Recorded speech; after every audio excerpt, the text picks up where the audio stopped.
Q. Aduh, pagi Q.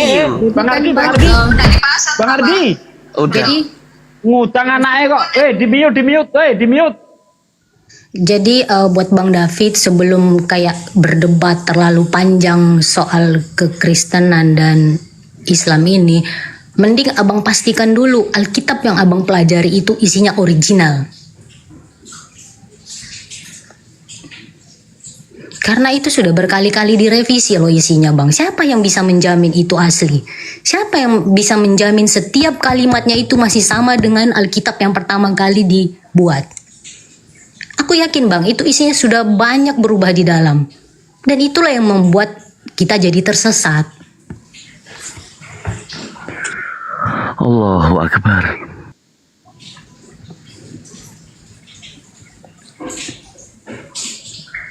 Ya, betul kata Bunda Gea ya, bahwasanya Bible itu bukan hanya dirubah-rubah. Ada yang mengatakan begini, oh kitab kami dirubah-rubahnya itu hanya terjemahan saja. Ada yang mengatakan begitu. Bukan cuma terjemahan saudara. Original teks kitab Anda dari berbahasa Yunani juga dirubah itu. Sesama bahasa Yunani tidak ada yang sama. Iya bang, bahasa Inggris aja ya bang. Kalau kita translate ke bahasa Indonesia, itu bisa rancu artinya. Jangan ke bahasa Inggris, ke original teksnya aja yang ditulis pada abad keempat. Saya bisa tunjukkan kok. Saya bisa tunjukkan. Saya punya data abad keempat, abad ketiga, tahun 200 Masehi. Saya punya datanya. Kita bandingkan dengan yang sekarang, nggak sama. Nah itu dia. Saya bisa buktikan, saya bisa pertanggungjawabkan mulut saya ini ya. Misal saya dilaporkan, terus disuruh pembuktian di pengadilan, saya buktikan dengan data, gitu loh. Ingat, yang boleh direvisi itu hanya skripsi, ya. Jangan sampai kitab suci direvisi, nggak boleh itu, gitu ya. Kalau di Islam, terjemahan Al-Quran itu bukan Al-Quran, bukan. Yang Al-Quran itu yang berbahasa Arab. Nah, yang berbahasa Arab ini perkataannya tidak pernah berubah secara lafzi maupun maknawi. Jadi Quran itu mutawatir. Waduh, terlalu dalam ya. Pokoknya begitulah, nggak pernah berubah. Nah, intinya gitu. Gitu ya. Kalau Bang David pengen lihat saya buka-bukakan, ya nanti saya bukakan kalau memang mau. Saya bisa buktikan, gitu lah. Tapi ya silakan sama Dinda Gea, Mbak Gea dulu. Soalnya lebih tua Mbak Gea daripada saya. Silakan Mbak Gea. Iya bang, jadi cobalah abang apa ya, maksud saya coba aja lah abang bandingkan Alkitab beberapa tahun yang lalu dengan tahun di depannya atau bahkan di tahun berikutnya. Itu pasti di dalamnya pasti berbeda-beda itu, nggak persis sama. Dan sebenarnya mungkin ya menurut saya itulah yang membawa kita jadi tersesat.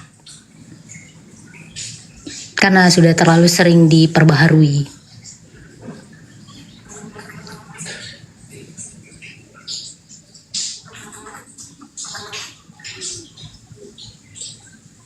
Belum lagi ayat-ayat yang mengalami tambal sulam. Nah iya itu dia, karena faktor sudah diperbaharui berkali-kali. Contoh gini Kak Gea ya, Markus 16 itu kalau kita lihat versi LAI itu sampai ayat 20. Tapi kalau kita lihat di Codex Sinaiticus ataupun Vatikanus itu hanya sampai ayat 8. Dan ada terjemahan lain juga ya yang seperti itu, hanya sampai di ayat 8 saja, tidak sampai ke ayat 20. Padahal ayat 2 dari ayat 8 sampai ayat 20 itu menurut saya menjadi dasar kekristenan untuk penginjilan. Karena nanti kalau kita lihat di ayat 15 misalnya kan, maka beritakanlah Injil ke segala makhluk. Nah, ternyata perintah ini perintah palsu. Karena memang Yesus nggak pernah mengatakan itu. Bang Ardi bisa menunjukkan nanti kalau saya dibilang bohong. Bisa dong. 16. Itu hanya sampai ayat 8 paragraf pertama. Ya. Nah, di ayat 8 itu saja ada penambahan yang satu paragraf yang begitu panjang. Ini dapat dari mana ini?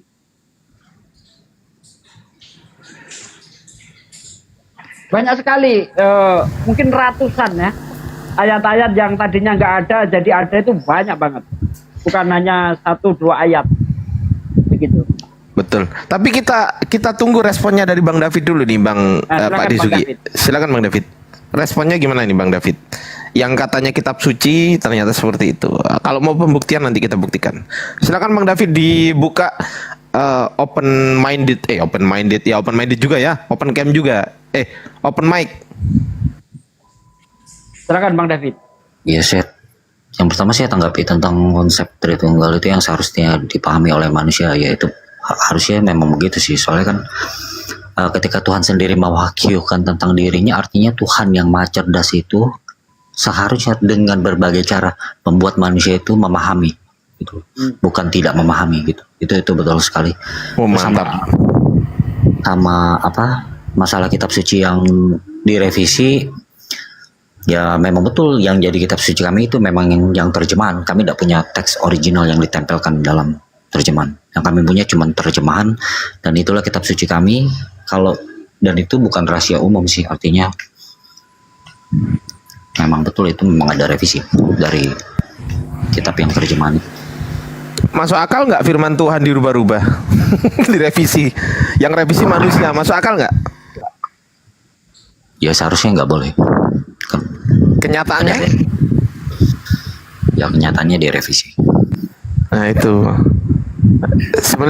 Sebenarnya mudah loh Bang David untuk apa? Sebenarnya kalau teman-teman Kristen mau jujur itu mudah sekali loh. Seperti Mbak Gia ini mudah sekali kalau mau jujur, gitu kan?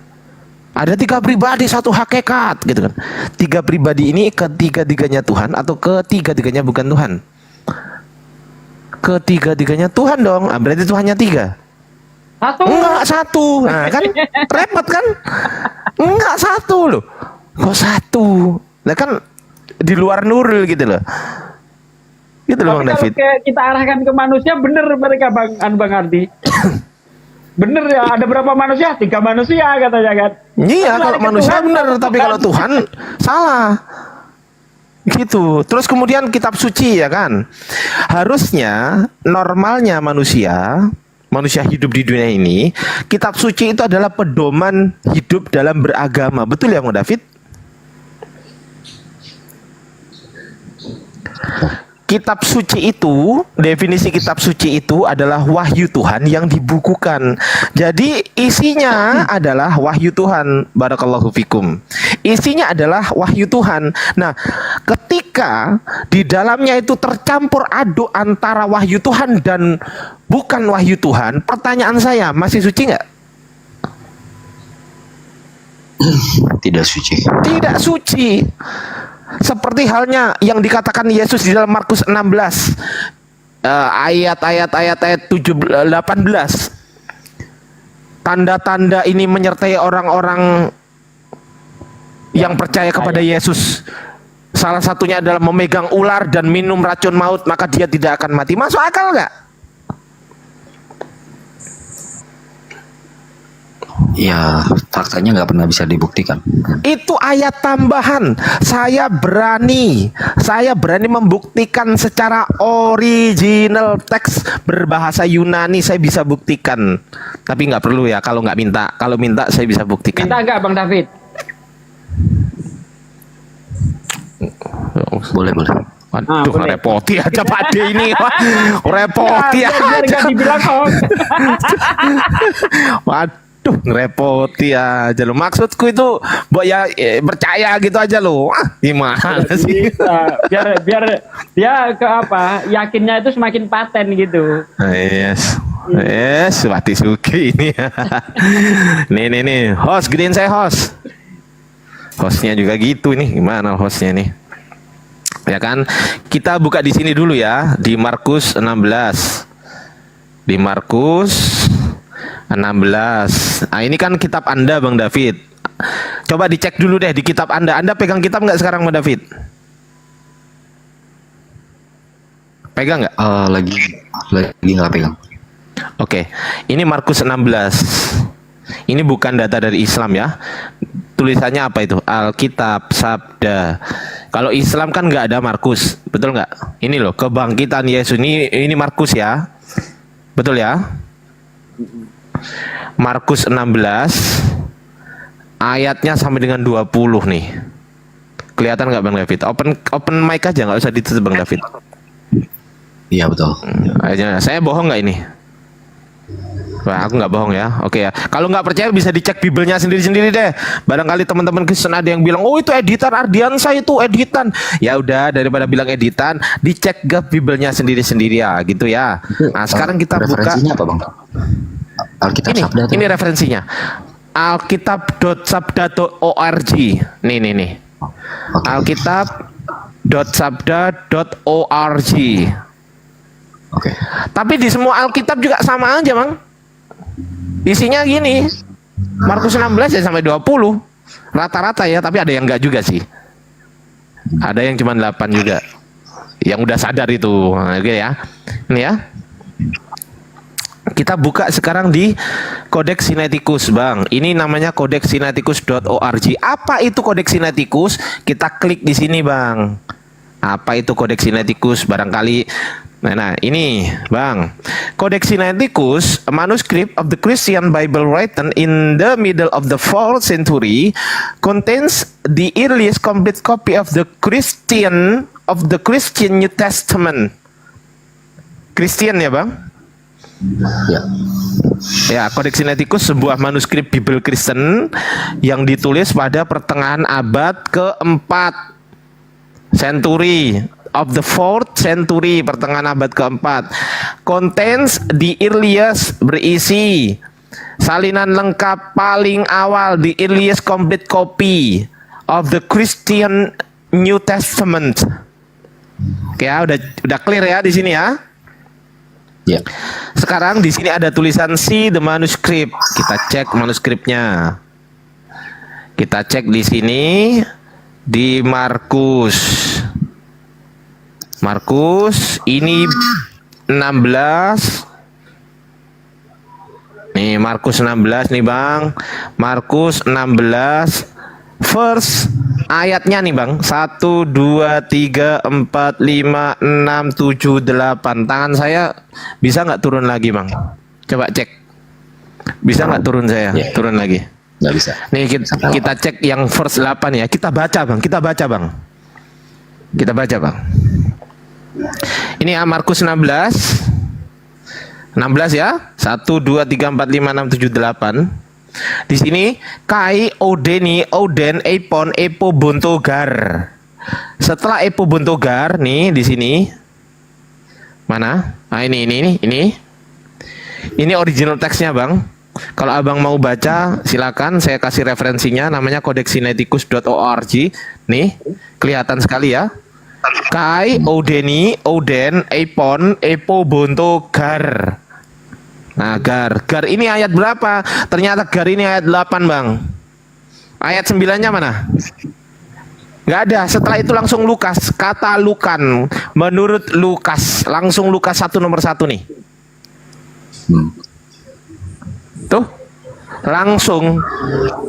Ini cuma 8 dong. Nah pertanyaan saya, yang 9 sampai 20 dari mana gitu loh. Abang tahu nggak abad keberapa adanya ayat 9 sampai 20? Nggak tahu. Abad kelima. Abad kelima baru ada ayat itu, Bang. Di abad keempat Sinaiticus gak ada. Di abad keempat Vatikanus gak ada. Tiba-tiba muncul di abad kelima. Nama kodeksnya adalah Kodeks Bezae, Bang. Ada nggak datanya, Ardi? Ada. Nih saya bukain. Lengkap, Bang, kami, Bang. Kami nggak mau mencederai apa namanya cara diskusi kami. Nih, yang aku tunjukin nih, di Kodeks Bezae abad kelima nih.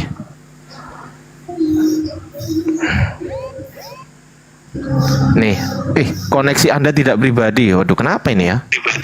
Oh, ini mungkin salah pakai ini aku. Tunggu. Aku pakai dulu aja lah. Tunggu ah. Aku pakai jaringanku sendiri.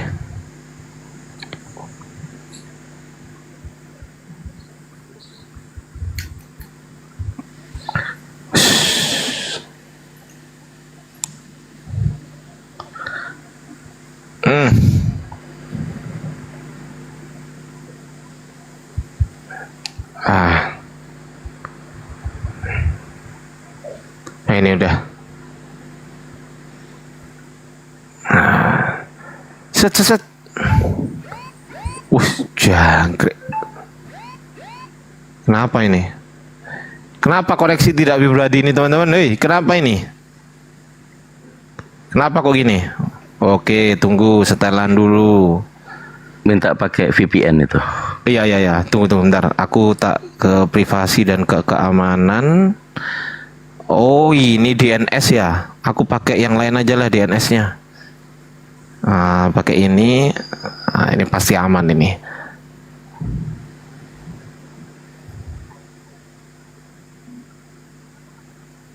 Jangkrik, Kak Iso.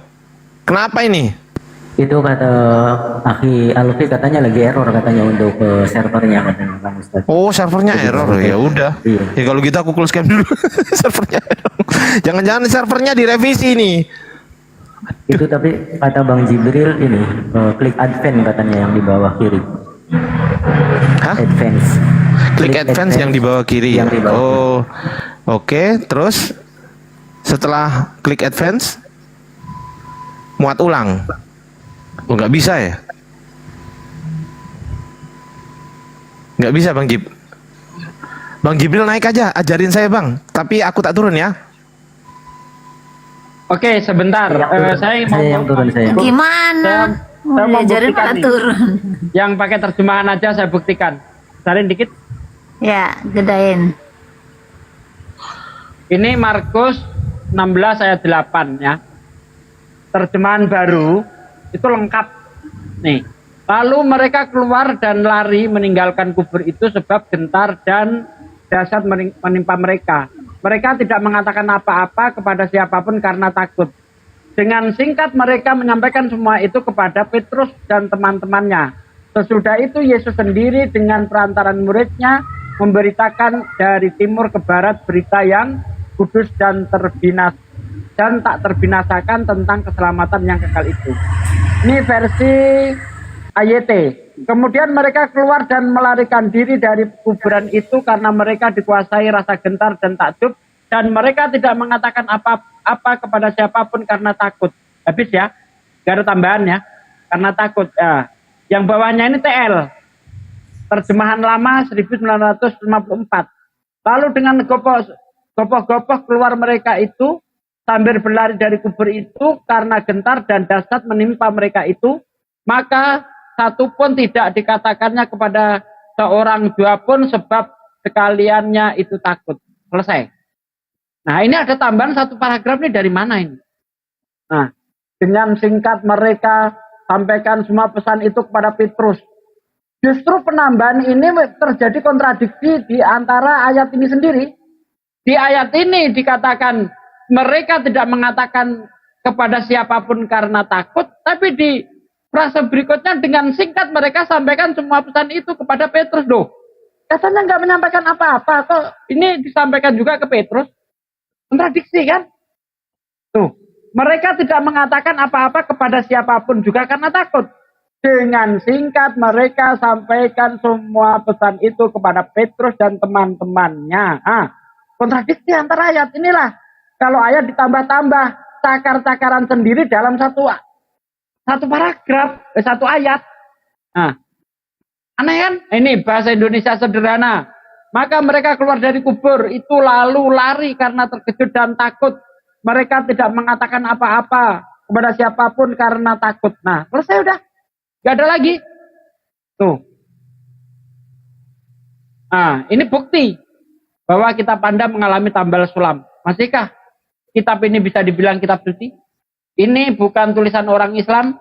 Ini nggak pernah sholat Jumat, nggak sunat yang nulis ini. Jadi bukan orang Islam. Begitu Bang David, silakan komentarnya.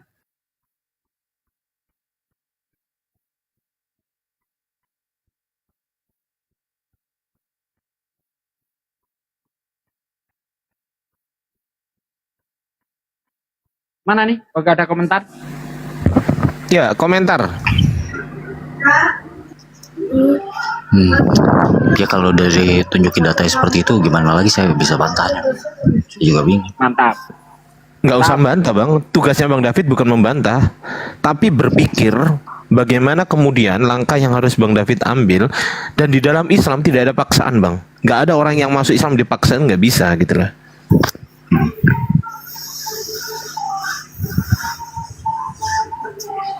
Gitu bang, mau masuk Islam silakan, mau nggak masuk Islam juga silahkan, nggak ada untung kami, nggak ada ruginya juga sih, gitu bang. Assalamualaikum. Waalaikumsalam. Ngapa? Mau ngapain? Mau nantang? Aku mau nantang Pak Ardi. Gimana tadi? Dinda Alfi bisa nggak? Gak bisa pakai proxy kayaknya tuh. Cuman Udah dicoba nggak di situ? udah udah tadi coba belum? udah tadi memang nggak bisa. Biasanya memang kayaknya lagi. Tapi Iya, coba biasanya. Mas Jibril nanti yang buka. Cuma Ah, Alfi, iya.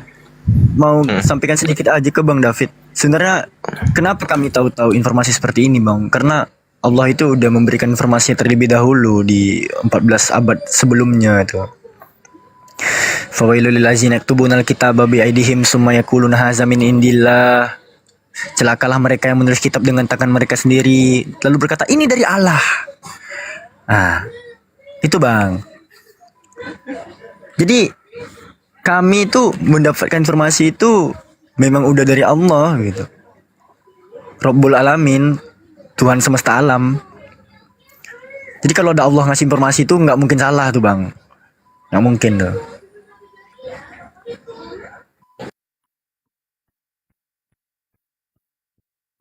Iya, yang nggak bisa cuman BSI doang nih dek. Yang lain bisa kok. Ubur-ubur ikan lele. Paulus itu nggak ngizinin le.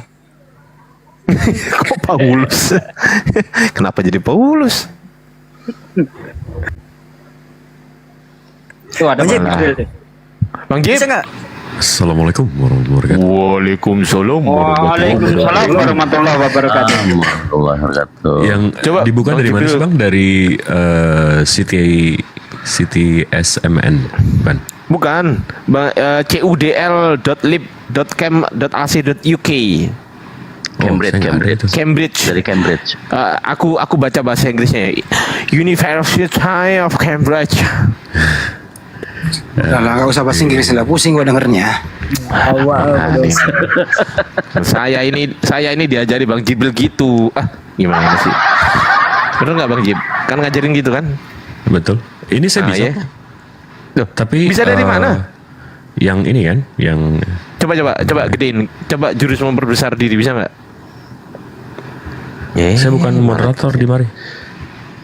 Kok malah dikecilin lagi ini? Gimana host gedein host? Oh, udah. Nah, gimana Bang Jib? Coba. Yang ini kan? Iya, coba klik. Coba. Dia nanti ada warning. Nah tuh.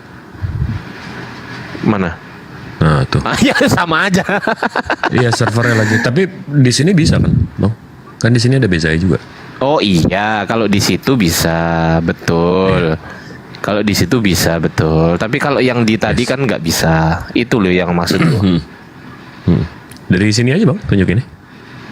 Ya Abang Jibril aja kan udah buka tuh sekalian. Ya, saya nggak bisa bacanya. Saya Umi. Oh, anak Umi yang kemarin. Sini saya bacain, tampilin saya bacain. Markus 16 kan diketik aja Bang Jib. Di atas ketik aja kan ada kan set di atas kan Bang Jib. Di sebelah kiri tuh. Sebelah kiri tuh. Nah, Sebelah kiri, nah itu kan ada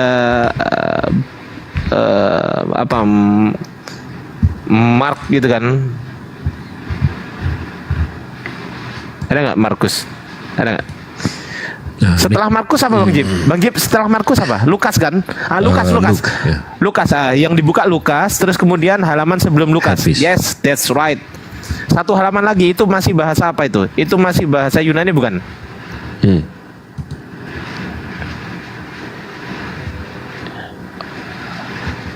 Bacanya nanti gue kayak baca Iqra guys. Jangan ah. Alif baba.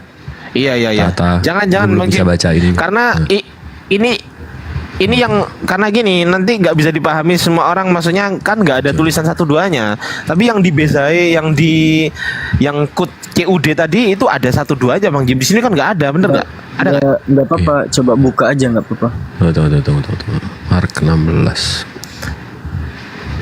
Nggak, aku alasan aja supaya aku nggak baca gitu loh. Iya, 16 nih di sini nih. Sini kasih Alfi. Nah tuh Dinda Alfi aja deh. Dinda Alfi baca. Ini belum dicoret-coret ini.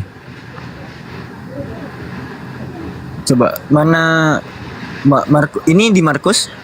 Bukan. Ini Markus 15. Markus 15. Markus 16-nya mana Bang Jim? Ini Markus Dari 16 ke 18 sampai 20. Markus 16 itu ada dua bahasa Bang Jim. Yang satu bahasa Yunani, yang satu bahasa ya kan? Ini Latin nih. 16. Ini dari Isinya apa? Jangkrik di bawah ada yang namanya tentara kulup jangkrik nama akunnya tentara kulup bu nih jangkrik. Ini Markus 16 15. Berarti yang ini 16 15. Yang bukan ya berarti halaman sebelumnya Bang Gib, halaman sebelumnya 15 coba. Mulai dari kayak pen autois. Satu lagi Bang Gib, satu lagi bukan itu. Ini Markus 7 ke 15. Hah? Ini Kok 7 nggak ke urut sih? 15. Mark 16 6, Mark 16 7 ke 16. Oh ya itu tuh. Coba Markus 16 8 coba. Epo itu tuh kelihatan tuh. Epo Bontogar tuh kelihatan tuh. Di bawah itu. Yes, that's right. Epo Bontogar. Setelah Epo Bontogar di bawah Bang Jip yang ada yang kosong tuh, ada baris kosong tuh Bang Jip. Terus bawah lagi. Yes, that's right. Itu kan Epo Bontogar. Setelah Epo Bontogar coba ke kiri ya, itu Anastas Depros Deproy. apa itu? Nggak kelihatan. Anastas Deproy. Proti. Sabato. Sabato. Sabato ya kan? Anastas Deproy di Sabato. Coba kita cek di Markus 16 ayat 9 Bang Jip. Coba dibuka di biasa. Apa di Alkitab Sabda. Coba. Mark Bible bisa juga. Markus 16 ayat 9. Markus 16 ayat 9. Ayat 9 diklik. Original text bawah. Yes, Anastas Deproy Sabat. Apa itu? Prote Sabato. Yes. Mantap. Betul kan? Betul. Final. Tuh. Ayat 9 ada kan di situ di Bezai. Jadi muncul ayatnya itu pertama kali abad ke-5 Bang David. Begitu Saudara. Lanjut. Kok cuman di Bezai ya? Vaticanus Sinaiticusnya nggak ada. Enggak, tapi sebenarnya the whole point soal kebangkitan ini sebenarnya memang agak aneh nggak sih? Kalian Bang David pernah baca nggak sih Bang? Secara linear. Bang David? Ya. Pernah baca secara linear nggak Bang? Apa tuh? Oke. Ini spesial nih buat abang nih. Kita baca linear ya Bang ya. Mungkin pertama kali ya Bang. Ini kita baca secara linear per kitabnya. Bunda Rosi boleh digedein. Nah, ini Bang saya monitornya nih. Ini monitor Bapak, di monitor Firman, ini monitor Roh Kudus. Nah tapi kita di sini Bang, kita buka Matius, kita buka Markus, kita buka Lukas, kita buka Yohanes. Kita buka empat-empatnya dengan keadaan yang sama, dengan event yang sama. Ya. Layarnya berapa tuh? 4 layar tuh. Jangkrik. Enggak, ini 3 Bang, tapi satu hakikat. Sambung. Kita Matius 28. Setelah hari Sabat, lalu menjelang menyingsingnya fajar pada hari pertama minggu itu, pergilah Maria Magdalena dan Maria yang lain menengok kubur itu. Maka terjadilah gempa bumi yang hebat sebab seorang malaikat, Tuhan turun dari langit, datang ke batu dan menggulingkannya lalu duduk di atasnya. Wajahnya bagaikan kilat dan pakaiannya putih bagaikan salju. Dan penjaga-penjaga itu gentar ketakutan dan menjadi seperti orang mati, pingsan mungkin ya. Akan tetapi malaikat itu berkata kepada perempuan-perempuan itu, janganlah kamu takut sebab aku tahu kamu mencari Yesus yang disalibkan itu. Oke, dari sini kita tahu Matius bilang ada 2 yang datang. Habis itu ada malaikat turun, 1 malaikat turun menggulingkan batu. Habis itu ada penjaganya. Seorang malaikat. Nah, habis itu Markus 16, kita baca lagi. Setelah lewat hari Sabat, Maria Magdalena dan Maria ibu Kobus serta Salome. Nah, di sini 3 perempuan ya. Beda ya, di sini tadi 2 ya. Pergilah Maria Magdalena dan Maria yang lain menengok kubur itu. Di sini 2 orang. Di sini yang datang 3 orang, membeli rempah-rempah untuk pergi ke kubur dan meminyaki Yesus. Dan pagi-pagi benar pada hari pertama minggu itu, setelah matahari terbit, pergilah mereka ke kubur. Mereka berkata orang kepada yang lain, siapa yang menggulingkan batu itu bagi kita dari pintu kubur? Tetapi ketika mereka melihat dari dekat, tampaklah batu yang memang sangat besar itu sudah terguling. Berarti malaikatnya nggak turun, nggak ada gempa bumi. Lalu mereka masuk ke dalam kubur dan mereka melihat seorang muda yang memakai jubah putih duduk di sebelah kanan. Mereka pun sangat terkejut. Jadi malaikatnya di dalam. Di sini malaikatnya di luar, duduk di atas batu. Jadi ini 2 orang, ada gempa, malaikat turun, duduk di atas batu. Ngomongnya di luar. Di sini 3 orang, nggak ada gempa bumi, malaikatnya nggak turun, malaikatnya di dalam kuburan. 1 orang. Oke, 2 orang ya. Kita ke Lukas. Tetapi pagi-pagi benar pada hari pertama minggu itu, mereka pergi ke kubur membawa rempah-rempah yang telah disediakan mereka. Mereka mendapati batu sudah terguling, nggak ada gempa, malaikatnya nggak turun juga. Dan setelah masuk, mereka tidak menemukan mayat Yesus. Sementara mereka berdiri termengu-mengu karena hal itu, tiba-tiba ada 2 orang yang berdiri dekat mereka memakai bajuan yang berkilau-kilau. Nggak ada gempa, malaikatnya nggak di luar, 2 tapi di dalam. Oke, tampung dulu aja. Kita lagi BAP nih atu-atu ya kan. Kita ke Yohanes. Pada hari pertama minggu itu, pagi-pagi benar ketika hari masih gelap, pergilah Maria Magdalena ke kubur itu dan dia melihat bahwa batu telah diambil dari kubur. Ia berlari-lari mendapatkan Simon. Ia berlari-lari mendapatkan Simon Petrus. Dia nggak masuk.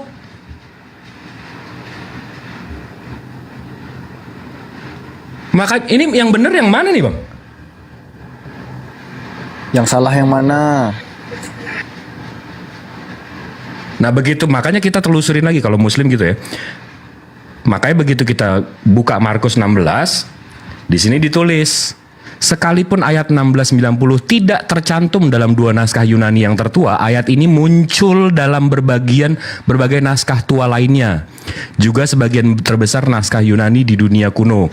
Dengan demikian banyak sarjana berkesimpulan bahwa bagaimanapun apapun yang disokong bagian besar naskah kuno, kemungkinan besar adalah bagian dari naskah asli penulisan kitab. Dengan demikian 16-9-20 ini harus dipandang sebagai bagian dari firman Tuhan. Lah jadi dipaksa. Harus ya. Harus tuh. Harus Tapi dipandang tetap tuh. ceritanya jadi beda-beda. Yang ini ketemu 1 di luar, yang ini ketemu 1 di dalam, yang ini ketemu 2 di luar, di dalam, yang ini kabur nyari temen. Ini kalau ketangkap KPK 4-4-nya kena nih bang. Nggak ada yang. Jadi itu gini Bang Jibril, gini loh. Jadi itu sebetulnya itu ceritanya sama, hanya saja dinarasikan oleh yang berbeda gitu Bang. Ini sama aja sebenarnya. Enggak dong bang, kalau ini kan nggak ada yang nulis ini kan nggak di situ. Abang pakai bantah lagi, mani aja lah. Ngapain Coba- sih? coba Mani gini. aja. Coba kita dengar tanggapan Bang David gimana Bang? Yang salah yang mana Bang? Ya kontradiksi sih. Pasrah kali jawaban dia. Mantap. Kalau Bang David ini belajar loh teman-teman. Jadi kita harus hargai beliau gitu kan. Semoga Bang David mendapatkan hidayah dari Allah SWT. Terlepas bagaimana apa yang ada di dalam hatinya, kita nggak pernah tahu memang apakah beliau memang betul-betul ingin mendapatkan kebenaran ataukah misal ingin dengan maksud yang lain. Wallahu alam. Yang jelas secara zahir kita melihat Bang David ini sepertinya mengakui Bang Jib tadi Yesus juga. Kalau Nabi saya bilang sih kalau ragu tinggalkan. Ya nggak? Jadi gimana tuh? Aduh, kita pusing. Oke, tinggal dari sisi sejarah nih, supaya untuk menghilangkan doktrin itu sudah sepenuhnya. Boleh ya? Mantap, ini bagian Kang Dito sekarang. Silakan Kang Dito. Masya Allah. Oke, terima kasih. Izin ya Oke, Bang. terima kasih Kang Dito, luar biasa. Ya, sekian dari Kang Dito. Bang David. Belum ya. Belum. Oke. Dari sisi fakta historis ya, Bang David. Kalau memang semua teman-teman Kristen ini mendasari bahwa Bible itu ukuran bagi iman dan hidup orang Kristen, itu Bible. Tapi begitu melihat rujukan fakta historis, nih kanonisasi perjanjian baru ya. Ini orangnya, Origen namanya. Jadi Origen ini dari Alexandria menyusun sebuah daftar kitab. Kemudian tahun berapa ini? 303 ini Eusebius dari Kaisarea yang membuat daftar kitab. Ini merujuk dari transmisi tadi di Kodeks Vatikanus, Kodeks Sinaiticus, kemudian Kodeks Bizai, adanya perbedaan dari runtutan fakta histori sejarah. Ini dimuat dalam kurikulum ya di STT, kalaupun misalnya untuk memahami kekristenan awal-awal itu seperti apa. Jadi Bible itu di kanon. Nama besar yang kita ketahui adalah Eusebius tahun 303. Ini baru di kanon. Apa kanon itu? Kanon itu distandarkan sebagai apakah ini wahyu atau bukan nih.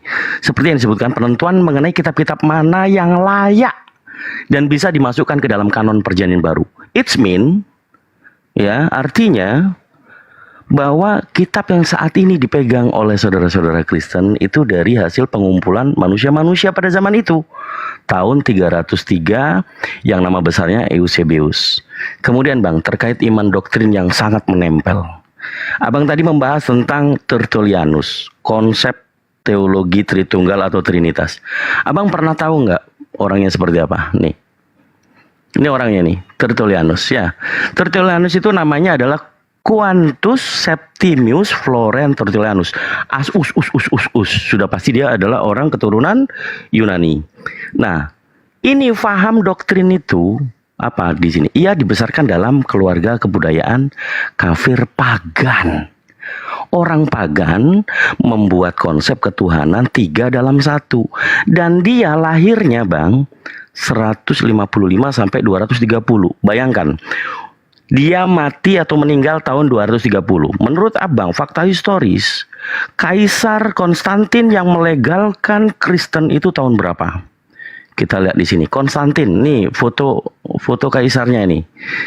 Di sini kita bisa melihat bahwa fakta historis yang melegalkan, yang sepenuhnya melegalisir agama Kristen di seluruh kekaisaran. Ini tahun berapa? Dia tahun berapa ini? 325 pada saat Konsili Nisea. Bersamaan dengan Syahadat Nisea. Apa itu Syahadat Nisea? Konsep Tertullianus gugur di Konsili Nisea. Apa isinya? Anda pasti tahu dan pernah dengar. Jadi poinnya Bang, fakta historis ini mendegradasi asumsi teologi yang banyak menghantui denom-denominasi yang sampai sekian ribu denom saat ini. Ini semuanya hancur karena fakta historis. Jadi saran saya seperti Bang Jibril, Aki Ardiansyah dan yang lain, kalau sudah nggak sependapat atau sesuai fakta histori, ya mau nggak mau tinggalkan, cari agama baru. Selamat datang di kebenaran. Lanjut. Silakan, mungkin ditanggapin. Karena Jakarta udah masuk waktu maghrib, Bang David. Masih monitor nggak Bang Davidnya? Iya. Bang, kalau Alfi bang ya menemukan guru matematika yang mengajarkan 1+1 sama dengan 3 misalnya, itu layak nggak gurunya kita tinggalkan tuh bang? Enggak. Iya. Dia udah melakukan pengajaran yang salah gitu kan. Dan kalaupun misalnya ada buku rujukan guru tersebut yang mengatakan 1+1 sama dengan 3, bukunya pun layak nggak kita jadikan sebagai sumber informasi bang? Nggak layak dong. Nah, sesuatu yang udah salah dan gamblang di depan mata sudah selayaknya untuk tidak kita pegang lagi dan sudah sepantasnya untuk kita tinggalkan. Wallahu a'lam bishawab. Silakan yang lain. Pak Desugi barangkali masuk ganti-gantian Ustaz. Pak De. Oh, Pak De malah. Pak Desugi. Oh, maghrib. Oh, ya siapa aja dah. Alfi di sini udah masuk maghrib. Pak Ardiansyah, Pak dosen, silakan. Atau Bang Zuma, kalau ada monitor. Bang Bang David tahu kan yang Kang Dito jelasin tadi soal Tertullian? Iya. Abang udah cari tahu juga soal Tertulliannya? Ya sedikit sih, nggak dalam, nggak terlalu banyak. Oke. Coba saya tunjukin aja deh bang. Abang bisa, jangan percaya saya. Abang cari tahu aja langsung sendiri. Jadi kalau kita buka bang, Learn Religion, ini biografi of Tertullian, Father Latin of Theology. Abang kalau Google Tertullian ini fotonya sama tadi ya, yang Kang Dito tunjukin. Tertullian ini Bapak Tritunggal. Abang Google aja. Nama asli dia benar, Quintus Septimus Florence Tertullianus. Dia lahir di 145, 160 dan meninggal di 220. Berarti umurnya sekitar 70-an nih, 60 ke 70. Dan dia masuk Kristen tahun 200. Sebelum itu dia ikutin Gentiles ini kafir. Dari bapaknya, Roman Centurion. Dia memang akhirnya dia dari Kartago, nih Carthage, Tunisia sekarang namanya Kartago. Nah, berarti dia masuk Kristen tahun 200, berarti umur dia 40 ke 50 ya. Sebelum dia masuk ke Kristen bang, ini Tuhannya bang. Ini dari Atlas Obscura, The Capitoline Triad. Ini second century. Jadi Tuhan orang Romawi abad kedua, abad ke-1 kedua. Ini. Nah, konsep ketuhanan mereka itu raja segala raja itu Jupiter. Habis itu firmannya Juno dan Minerva. Minerva the goddess of wisdom. Ini saya highlight ya. Minerva the goddess of wisdom. Nah, begitu kita lihat konsep Trinitas yang dia bawa ke kekristenan. Trinitas, Tuhan itu consisting dari Tuhan itu sendiri, firman-Nya, and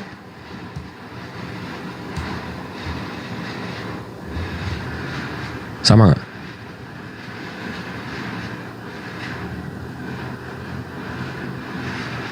Kenapa si Tertullian ini pindah agama dan bawa konsep Tuhannya sebelumnya?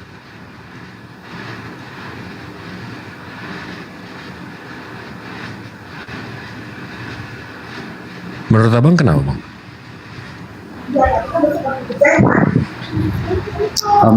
Kenapa ya? Sama aja kalau abang tiba-tiba masuk Islam malam ini, habis itu abang jadi Bapak Tritunggal di Islam. Oh iya. Oh. Untuk menularkan pemahaman pagan. Karena pemahaman dia sebelum dia masuk Kristen, jadi Bapak Tritunggal, dia agamanya Capitoline Triad. Nah. Dan yang anehnya lagi, kalau abang bisa buka Kisah Para Rasul 1728 ya. Ini abang, Ya, abang pelajarin sendiri deh. Tapi ya saya cuma tunjukin aja ya. Di Kisah Para Rasul 17:28 bang, di sini dibilang sebab di dalam diri kita, di dalam dia kita hidup, kita bergerak, kita ada seperti yang telah dikatakan oleh pujangga-pujanggamu, sebab kita ini dari keturunan Allah juga. Ini saya penasaran nih bang, pujangga-pujanggamu ini siapa nih? Kalau saya lihat bahasa Inggrisnya,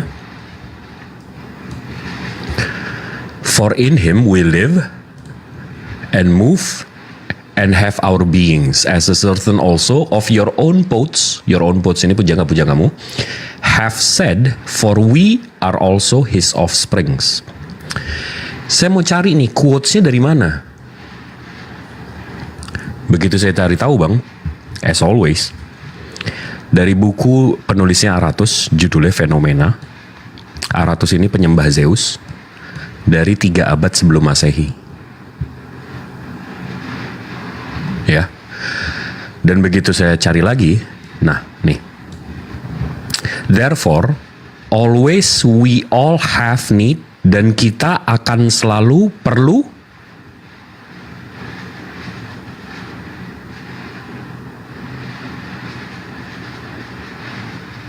Zeus, paman.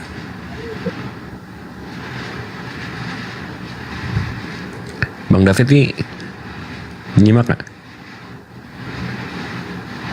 Nyimak. Ini kalimatnya persis loh bang. Always we need Zeus, for we are also his offsprings. Tapi di sini diganti Zeus. Jadi sebenarnya di sini kita ada seperti yang telah dikatakan juga oleh pujangga-pujanggamu, sebab kita ini dari keturunan Zeus juga. Zeus, paman. Dan kalau abang nggak percaya, oh ini nggak percaya nih, ini mungkin situs sesat dan segala macam ya. Kita langsung ke Bible Hub ya bang. Kisah Para Rasul 17:28. Di Bible Hub-nya sendiri mengakui kalau ini dikutip dari kitab Fenomena, dan ini ditulis oleh, jadi Paulus mengquotes penyembah Zeus dari 3 abad sebelum Masehi. Nih, from Zeus we begin, never let us leave. His name unloved, with him with Zeus are filled. Jadi sampai ayat-ayatnya aja mengutip kaum. Jadi di mana gitu? Di mana ajaran nabi-nabi Ibrahimnya, Nabi Musa, nabi-nabi sebelum itu ajarannya mana? Bukannya mestinya malah ngutip-ngutip ke sana ya? Kenapa ngutip-ngutip?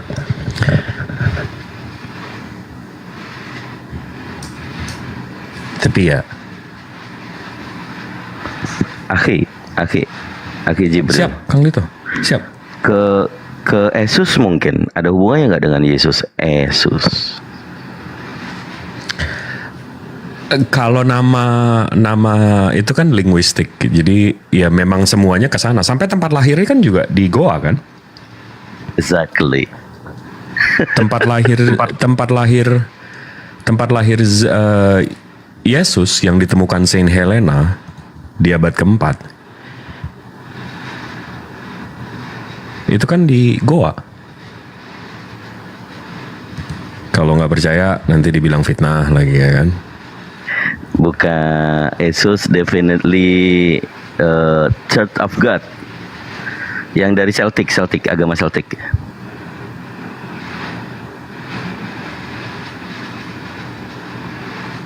Wah, internet saya. Ini, langsung. Nih, ini dari UNESCO, Bang David. Birthplace of Jesus, tempat lahir Yesus. Di sini, ini masuk ke goanya. Tempat masuk goanya. Habis itu ini palungannya. Nah di sini, ini datanya dari UNESCO ya. Bisa kalau nggak puas hati bisa ke sana. Di sini dibilang gereja Basilika asli tahun 339 Saint Helena yang sebagian besar bertahan di bawah tanah diatur sedemikian rupa sehingga ujung timurnya berbentuk segi 8 mengelilingi dan memberikan pemandangan goa. Dalam bahasa Inggrisnya The Cave. Jadi yang nemuin tempat lahir Yesus itu Saint Helena, yang notabene-nya Saint Helena ini penyembah Zeus sebelum Yesus. Dia nemuin tempat lahir Yesus di goa di abad keempat ya, bukan abad 1, abad 2, abad 3 ya, abad 4 tahun 339 to be exact. Ana izin 3 rakaat.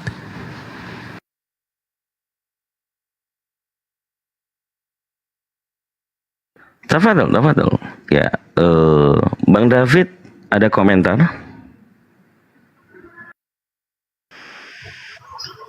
Ya, terlalu banyak data yang bikin saya ini sih, tapi ya itulah, saya juga bingung jadi. Oke, hal yang simple ya, izinkan saya keluarin data.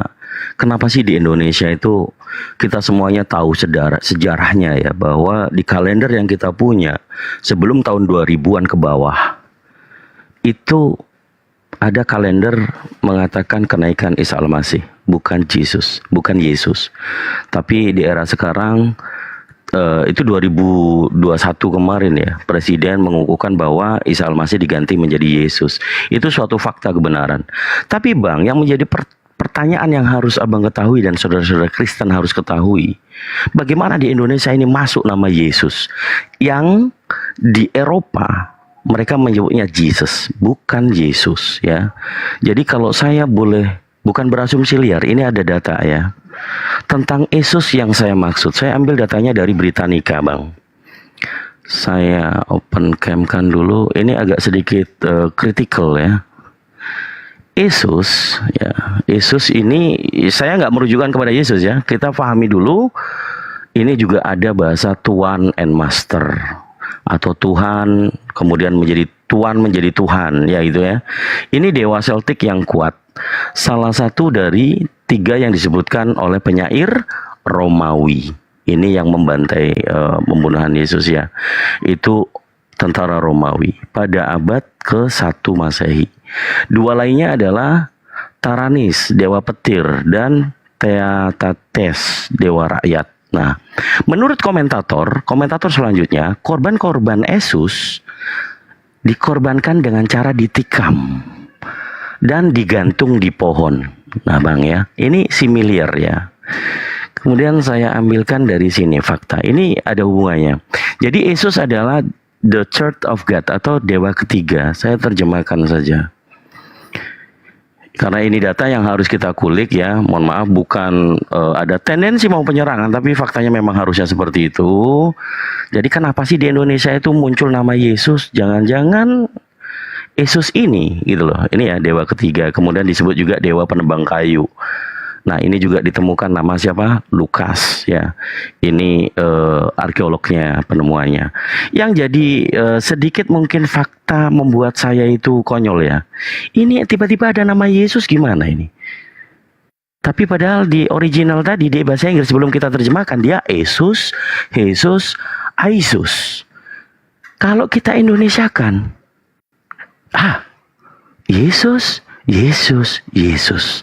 It's mean Yesus yang masuk dalam terjemahan bahasa Indonesia adalah Yesus. Yesus siapa? Dewa ketiga. Bisa disebut juga woodcutter god atau siapa? Dewa penebang kayu. Ini data Bang. Data itu meskipun manusia membuat kita rujukan menjadi suatu sumber sekunder ya. Premiernya adalah kitab yang Anda sebut sebagai kitab suci. Tapi tadi sudah saya tampilkan fakta historis tentang kanonika. Itu perstandatan yang bukan dari Tuhan yang kemudian diberikan kepada utusannya, tetapi oleh bapak-bapak gereja di tahun 303 Masehi, yaitu Eusebius, dan kita tidak tahu silsilahnya.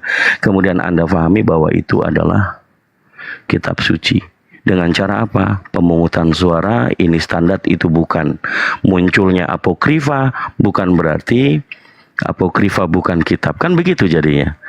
Jadi ini sedikit untuk pencerahan Bang David. Kalau ngopi nanti kepental, kita nggak ada nih buat ngedukasi teman-teman di bawah. Saya rasa itu ini sangat kritik soalnya, dan banyak teman-teman Kristen yang akhirnya tantrum, kemudian debater yang awalnya akademis menjadi frontalis tanpa data. Itu dulu ya. Dewa Mebel. Bukan seperti itu teman-teman. Oke, di sini azan, saya izin mute, di tempat saya Isya. Lanjut.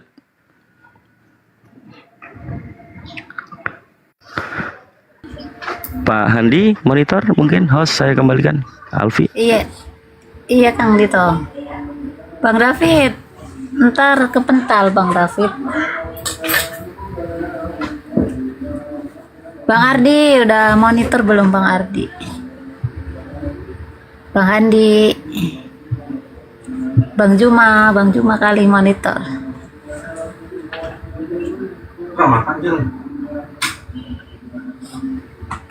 Bang David, Alfi ya, Alfi, monitor Alfi.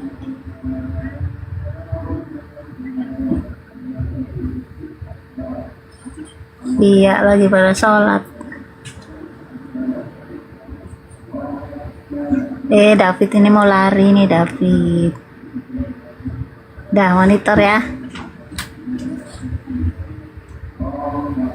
Tunggu ya Bang David, lagi pada maghrib. Lagi pada sholat. Iya, ini udah pulang. Udah dicas itu. Panas banget. Nah, udah pulang sini lagi.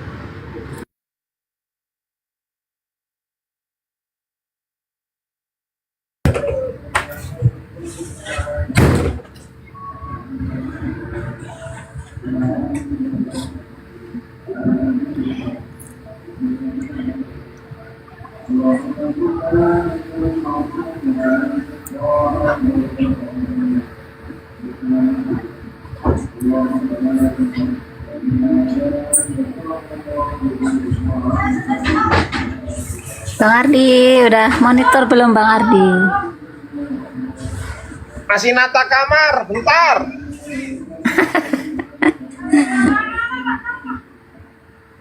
Bang Davidnya nunggu nih.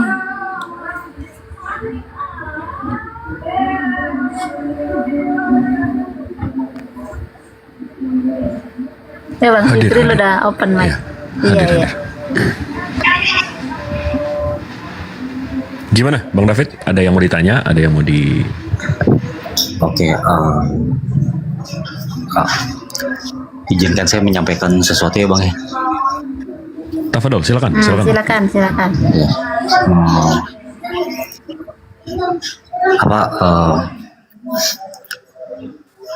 Jadi yang jadi pemicu saya untuk tertarik pada Islam itu sebetulnya ada satu kejadian yang ya ketika kemarin saya sedang dalam kesusahan, terus ada yang bantu itu dari teman-teman Muslim gitu. Padahal nggak kenal saya, baru kenal di TikTok, nggak pernah ketemu gitu lah. Itu yang jadi pemicu saya yang merubah sudut pandang saya 180 derajat gitu Bang. Terus itulah ketika saya ke Komalnya Kristen, saya malah dikatakan gila gitu. Dan ya itulah. Jadi saya gimana ya, saya merasa tersentuh sekali gitu dengan kebaikannya teman-teman Muslim.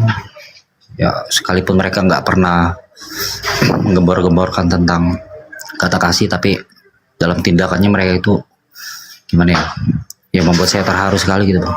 Dan ya itu sih yang membuat sudut pandang saya berubah, itu satu. Dan saya nggak mau ada kesalahpahaman sama sekali sih Bang. Jadi saya nggak punya maksud apa-apa, nggak punya maksud jahat atau menipu segala macam gitu sih Bang.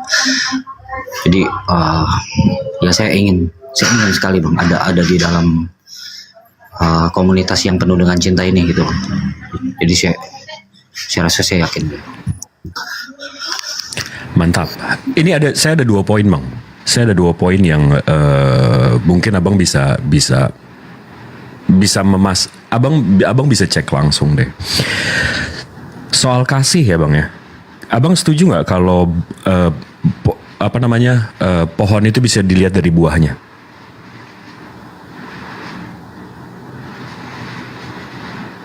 Setuju nggak?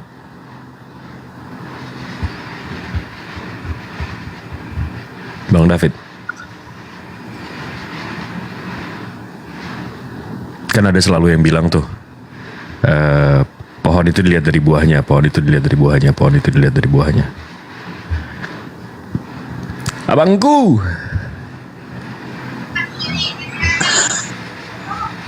David, Gimana Bang David? mungkin dia meninggalkan perangkat. Iya, lagi meninggalkan perangkat sementara. Ya udah, tunggu dia balik aja. Iya. Ya, jadi tentang kasih ya, cinta dari umat Rasulullah Muhammad ini saya sendiri merasakannya sangat-sangat mendalam ya. Setelah saya memeluk Islam, ya itu tak bisa dipungkiri. Wallahi itu memang nyata, sebab mereka diajarkan untuk bersedekah. Artinya dalam hal bersedekah ini tentulah mengarahkan kita memperhatikan orang-orang yang membutuhkan ya. Jadi itu bukan suatu ucapan jempol belaka sih. David tenang saja, dalam boleh bersedekah kepada non muslim, nggak ada itu hal itu. Kepada siapa saja, fakir miskin, yatim, orang-orang yang membutuhkan tanpa memandang agamanya, itu diajarkan dalam syariat Islam. Ya, David udah monitor, silakan.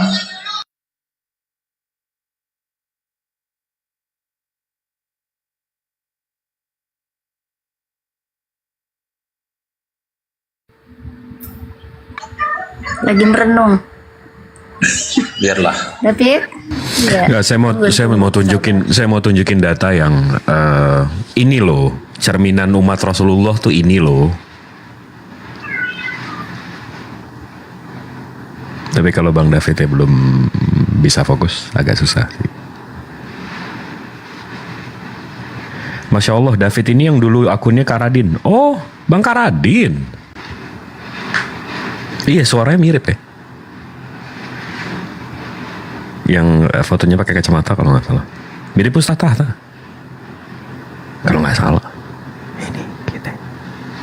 Jadi ini ngomong sendiri nih, aduh. Pusing. Bang David yang lagi. Ya, lanjut aja Bang Ibrahim. Mungkin dia lagi merenungkan ini mungkin David ini. Tapi ngomong-ngomong, dia bilang tadi ada yang memberikan dia kelegaan dari Muslim. Saya teringat cerita Nora 2 hari lalu. Mungkin apakah Nora mengenal David ini gitu kira-kira ya?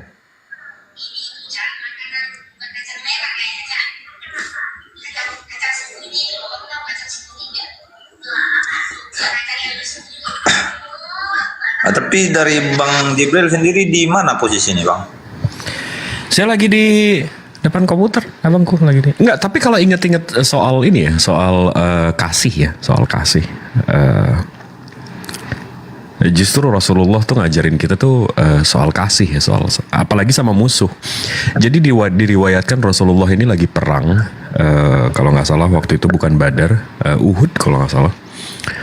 Rasulullah pelipisnya tuh kena pukul dan darahnya tuh netes.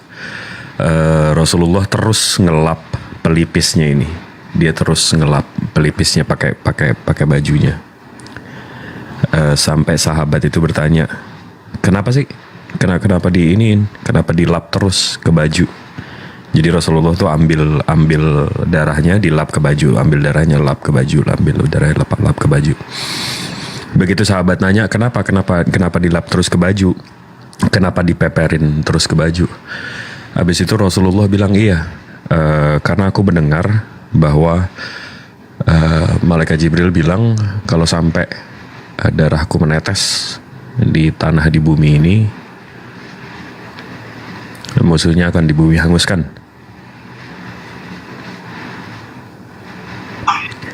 Jadi Rasulullah biar darahnya nggak netes ke tanah, kalau nggak musuhnya di bumi hanguskan. Segitu sayangnya dia sama musuhnya.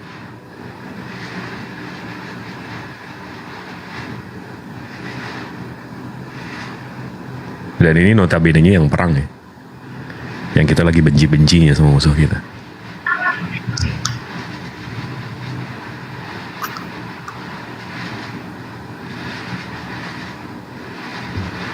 Ya, gimana Bang David? Itu udah open mic. Ya, sorry tadi aku. Silakan, David. Ini, Bang David setuju nggak kalau buah itu dari hasil dari pohonnya, atau pohonnya itu yang bisa menunjukkan hasil itu ya buahnya? Ya, itu perkataan Yesus sendiri. Betul.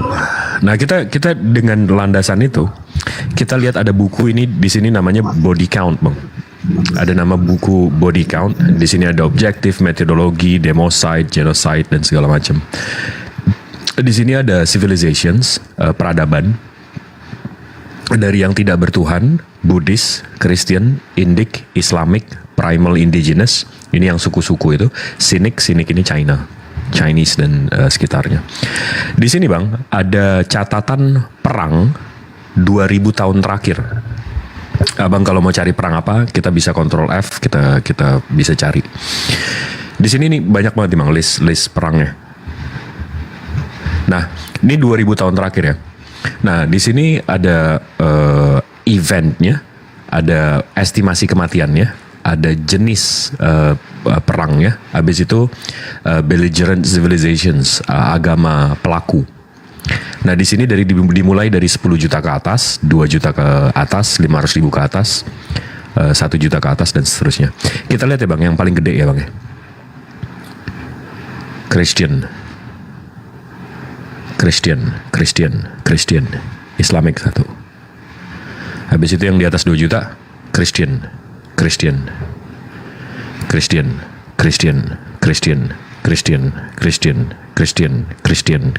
Islamic 1.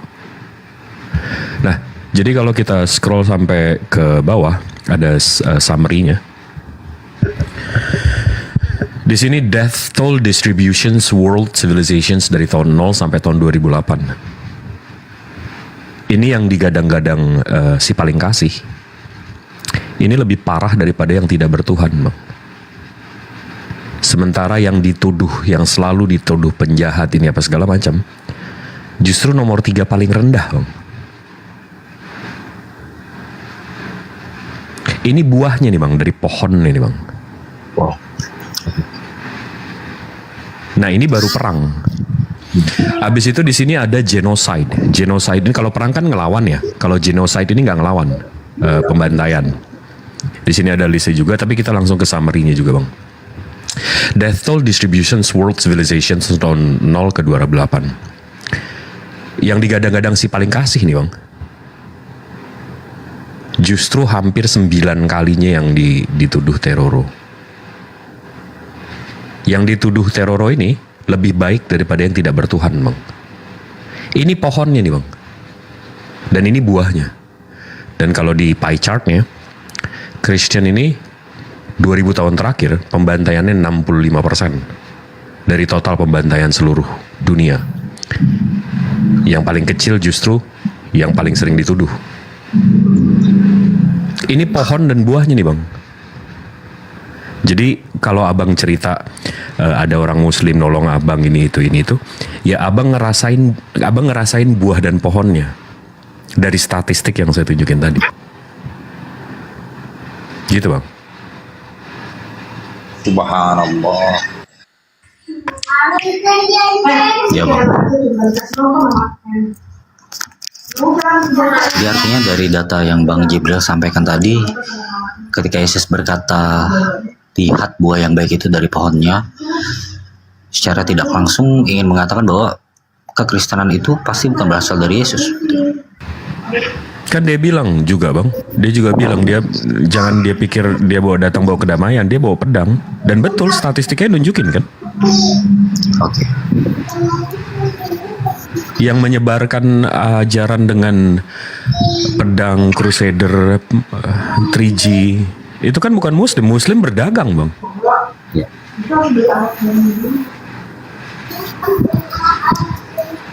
Jadi ya itu, buah sama pohon tuh match. Dan ada satu poin yang selalu saya mau luruskan.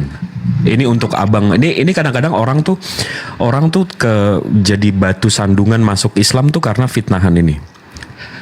Sejarah bang. Sejarah. Kalau abang tahu Second Temple.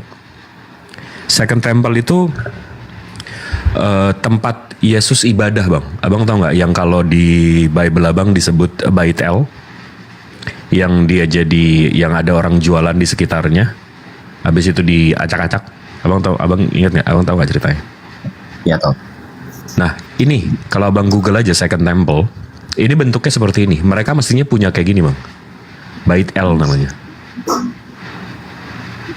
Tapi karena ininya dihancurin oleh kaum Romawi di tahun 70-an, sekarang mereka berdoa kalau abang Google aja Yahudi berdoa, sekarang mereka berdoa di dinding ratapan. Karena dari Bait El ini ada satu dinding yang selamat. Habis itu mereka meratapi Bait El, mereka hancur. Ini jadi kiblat mereka dan mereka selalu berdoa di situ. Dan abang kalau buka Bible abang, ya memang ini kiblat mereka. Mereka sampai nangis-nangis di batu ini, dicium-cium. Sampai dicium-cium nih batu. Karena dibersihin juga sih tiap hari sama. Tuh. Ini Bait El mereka. Mereka punya kiblat. Nah, abang tahu nggak kalau mereka sampai sekarang punya Bait El dan nggak dihancurin sama Roma? Menurut kitab suci mereka, ini saya buka dari Sefaria ya bang ya. Ini kitab fikih mereka, Misnah Sukah nomor 4. Ini dari Sefaria ya, keyahudian ya. Nomor 5. Ini saya sekarang translate buat abang. Setiap hari mereka mengelilingi altar 1 kali dan berkata, Tuhan tolong selamatkan kami, Tuhan berikanlah kami kesuksesan. Merujuk kepada Mazmur 118:25. Rabi Yehuda berkata bahwa mereka akan berkata, Anifaho tolong selamatkan kami. Dan pada hari itu, hari ke-7 Sukkoh, mereka akan mengelilingi altar sebanyak 7 kali. Jadi kalau mereka punya Bait El bang, yang ini, mereka disuruh tawaf, disuruh muter 7 kali.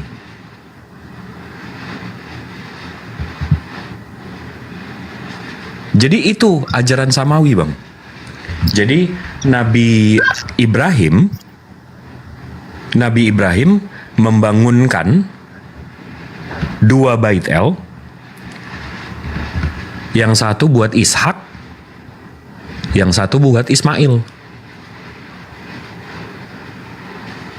Dan ritualnya sama, tawaf 7 kali. Di sini disuruh tawaf 7 kali, di sini disuruh tawaf 7 kali.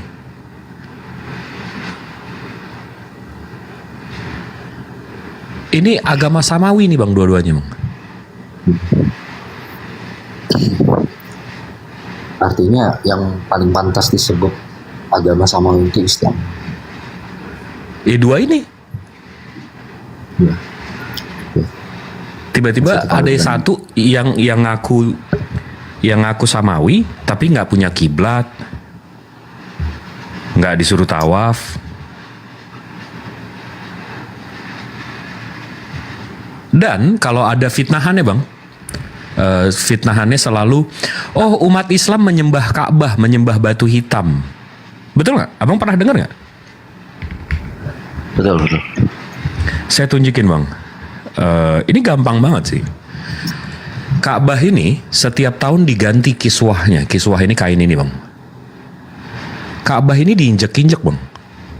Tapi dari 2 miliar muslim, gak ada satupun yang bilang, sesembahan kami diinjak-injak. Satu pun umat muslim di seluruh dunia dari 2 miliar diinjek-injek kayak gini, gak ada yang marah. Karena kami tahu ini bukan sesembahan kami.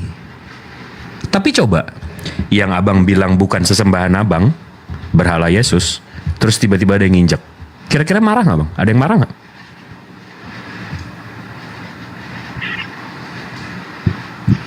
Marah.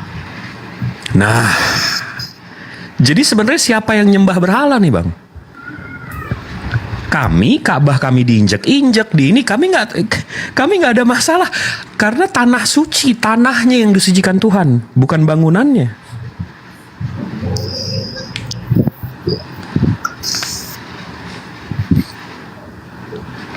Jadi ya itu makanya. Jadi kalau ada orang yang di luar sana mikir, oh Islam pagan, ada kubus disembah di ini. Kalau kita nggak pelajari soal dari Bani Israel, dari Yahudi rupanya punya Bait El dan disuruh tawaf juga di sana. Ya iya, kelihatannya kami pagan, betul, setuju. Tapi begitu kita pelajari lagi, ya kan kita dikasih otak kan buat belajar, Bang. Karena saya nggak mau aja nanti saya ketemu Tuhan saya, kenapa lu nyembah makhluk? Terus saya bilang, ya karena orang tua saya nyuruh saya, Tuhan saya makhluk. Kan nggak ditempeleng saya. Lu gue kasih akal buat apaan?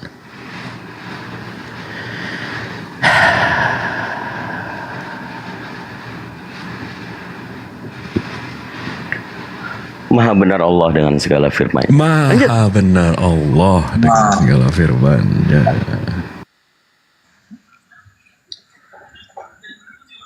Ya, mantapkanlah dulu Bang David. Mudah-mudahan kamu datang ke dalam rahmatan. Bakso. Yo. Nggak ada uang. Bakso mah ya. Ngutang dulu boleh nggak baksonya? 2 mangkok, sama bini nih.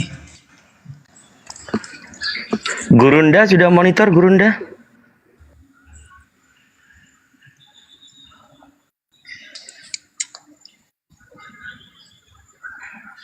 Iya, Dek. Guru lagi pergi. Iya, monitor, Dek.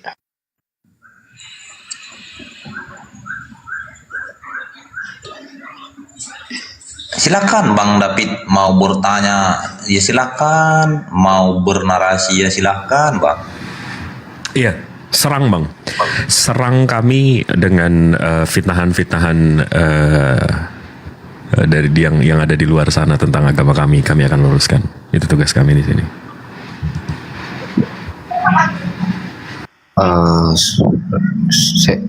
Saya nggak mau melakukan itu, artinya nggak mau menyerang orang-orang yang sudah baik pada saya gitu loh, nggak mau lah. Jadi kalau boleh saya sedikit saja lah. Jujur saja saat ini saya ingin sekali berada dalam komunitas yang seperti ini, yang tadi sudah ditunjukkan data-data ketika ajaran ini dalam tindakannya menyentuh hati saya, terus menyentuh juga akal saya dengan data-data yang ditampilkan. Artinya data-data itu kan nggak bisa dibohongi. Dan ya saya jadi punya sudut pandang yang berbeda tentang Islam dan artinya Islam itu memang sebetulnya agama yang penuh cinta dan bukan dari ucapan tapi dari tindakan gitu loh. Ya ketika Nabi dan Tuhan dan agama kalian dihina, misalnya kalian marah, dan itu sebetulnya adalah respon yang sangat lazim dari seseorang yang mencintai gitu. Kalau kita nggak marah, sesuatu yang kita cintai itu dihina, itu patut dipertanyakan kecintaan kita gitu. Ya intinya sebetulnya sejatinya gitu. Ya kalau saya juga pernah diceritakan tentang cerita Nabi Muhammad yang tidak pernah disampaikan, yang tidak pernah saya dengar gitu. Artinya ini cerita-cerita yang luar biasa ketika Nabi Muhammad dengan seorang pengemis yang buta misalnya. Dia melakukan itu tanpa mengharapkan imbalan atau balasan. Cinta yang tanpa syarat yang dia berikan itu. Dia tidak memperkenalkan dirinya siapa. Sekalipun orang buta itu menghinanya, setiap hari dia melakukannya dengan kasih gitu loh. Itu bagi saya cerita itu bikin saya merinding, dan ini luar biasa sekali. Ternyata Islam itu ada ajaran cinta. Allahu Akbar, Allahumma sholli ala Muhammad. Ya Allah. Abang percaya itu, Bang? Abang itu meyakini bahwa itu bukan cerita konon mitos, Bang? Loh, saya percaya dari tindakan kalian. Saya justru gini, Bang David. Ini dari hati ke hati ya. Saya justru nggak dapat, Bang. Di mana sih kan selalu framingannya Nabi Muhammad menyebarkan kebencian ini apa segala macam. Sementara saya nggak tahu di mana sih Rasulullah menyebarkan kebenciannya. Kenapa bang? Karena demi Allah ya bang ya. Abang bisa tanya semua orang yang ada di sini, termasuk 2.200 orang yang di bawah. Saya nggak pernah mau ribut-ribut pakai kata-kata kasar, kata-kata ini. Tahu nggak kenapa bang? Karena saya selalu berpikir kalau tiba-tiba Rasulullah melihat saya di sini, mendengar saya omong nyaci maki abang, kira-kira Rasulullah tuh ngelihat saya bangga atau nggak suka ya? Dia kira-kira bangga atau kecewa sama saya? Seharusnya nggak suka. Dan saya paling nggak mau mengecewakan beliau. Makanya detik udah ada ngomong omongan kasar, ini saya turun, saya nggak karena saya umatnya Rasulullah, saya harus nunjukin saya umatnya Rasulullah.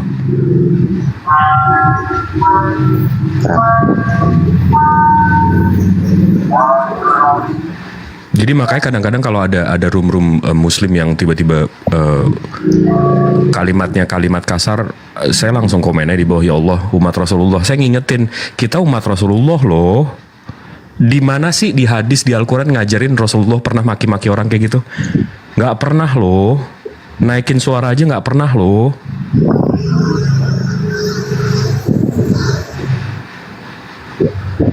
Dan kita bisa setuju nggak bang? Sejarah akan selalu berulang.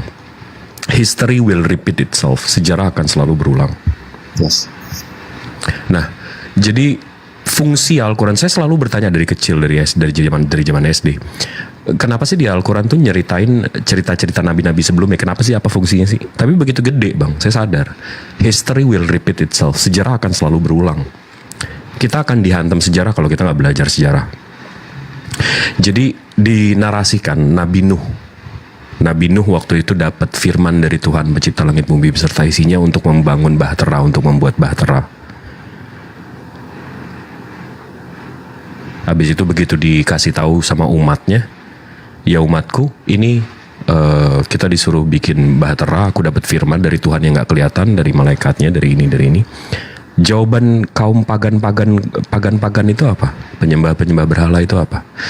Jawaban mereka, mana Allahmu? Allahmu tidak maha kuasa. Apa kuasanya? Turun, nggak bisa turun, nggak bisa kami lihat.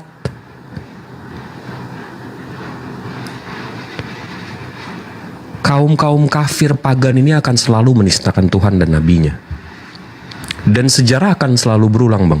Abang scroll TikTok sekarang, hari ini. Abang scroll TikTok live. Abang lihat siapa yang ngomong kayak gitu. Kita bisa lihat siapa yang menistakan Tuhannya, siapa yang menistakan Rasulnya. Sejarah akan selalu berulang. Nah jadi at the end of the day, di ujung harinya, ya abang tinggal tanyain diri, kapan abang naik bahteranya? Ya nggak sih? Ya betul. Ya. Apa sih yang mengganjal Bang David? Kayaknya tadi saya menyimak, sebenarnya saya ingin di komunitas ini ada di dalamnya. Tapi ini saya jadi bingung, apa sih yang mengganjal bang? Ya gimana ya, soalnya keyakinan ini kan sudah saya pegang sejak dari SMP ya, bisa dibilang puluhan tahun lah, atau belasan tahun. Jadi saya harus meyakinkan betul-betul gitu loh, saya nggak mau sampai buat keputusan yang berdasarkan emosi sesaat gitu. Lalu saya mempermainkan iman, nggak mau saya. Setuju. Bagus sekali. Tapi boleh juga abang artiannya melihat ya pada orang-orang yang datang kepada Islam di umur yang sudah tidak muda lagi, seperti contoh tadi Mbak Gea tadi juga, adik Gea tadi 35 ya. Jauh lebih tua dari saya 33 waktu itu baru memeluk Islam. Itu bisa jadi rujukan juga bang untuk meyakinkan hati abang gitu ya. Oke, lanjut Bang Jibril. Ini Bang David umur berapa sih bang? Saya 30 lebih. 30 berapa? 30 lebih. Oh, saya 36 Agustus besok. Jadi gini Bang, saya ada satu narasi yang bikin saya ngerasa gue nggak tahu, malu banget jadi makhluk. Dan ini saya di umur 36 aja saya masih bisa dalam hati itu, ya Allah. Jadi ada satu narasi Bang di dalam Islam Bang. Ini bukti seberapa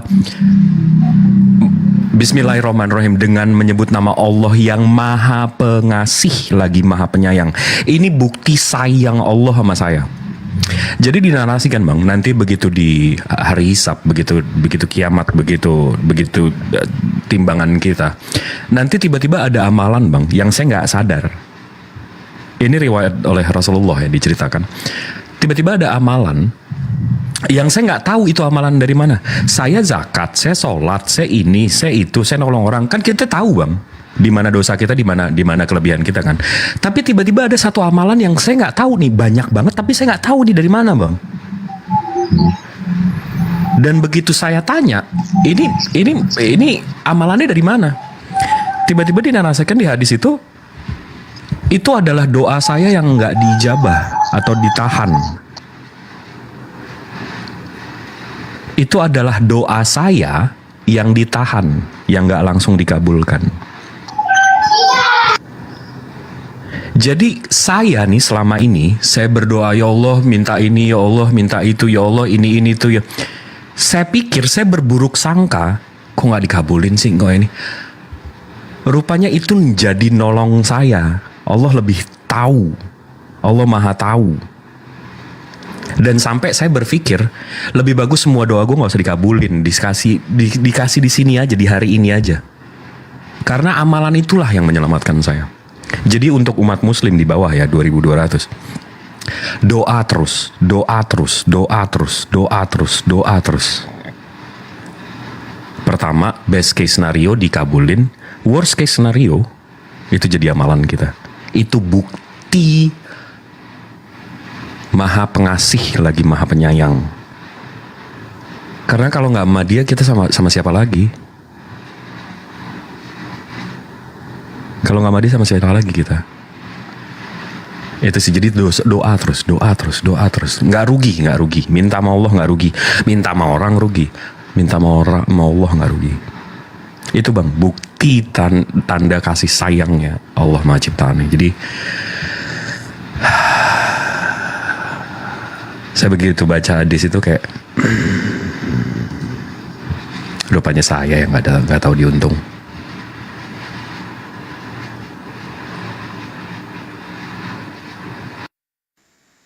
Tapi saya sedikit tadi Bang Jibril, saya agak tersentuh dengan ucapan Abang, bahwasanya Abang tidak mau masuk ke dalam lingkup yang mau mencaci maki gitu ya.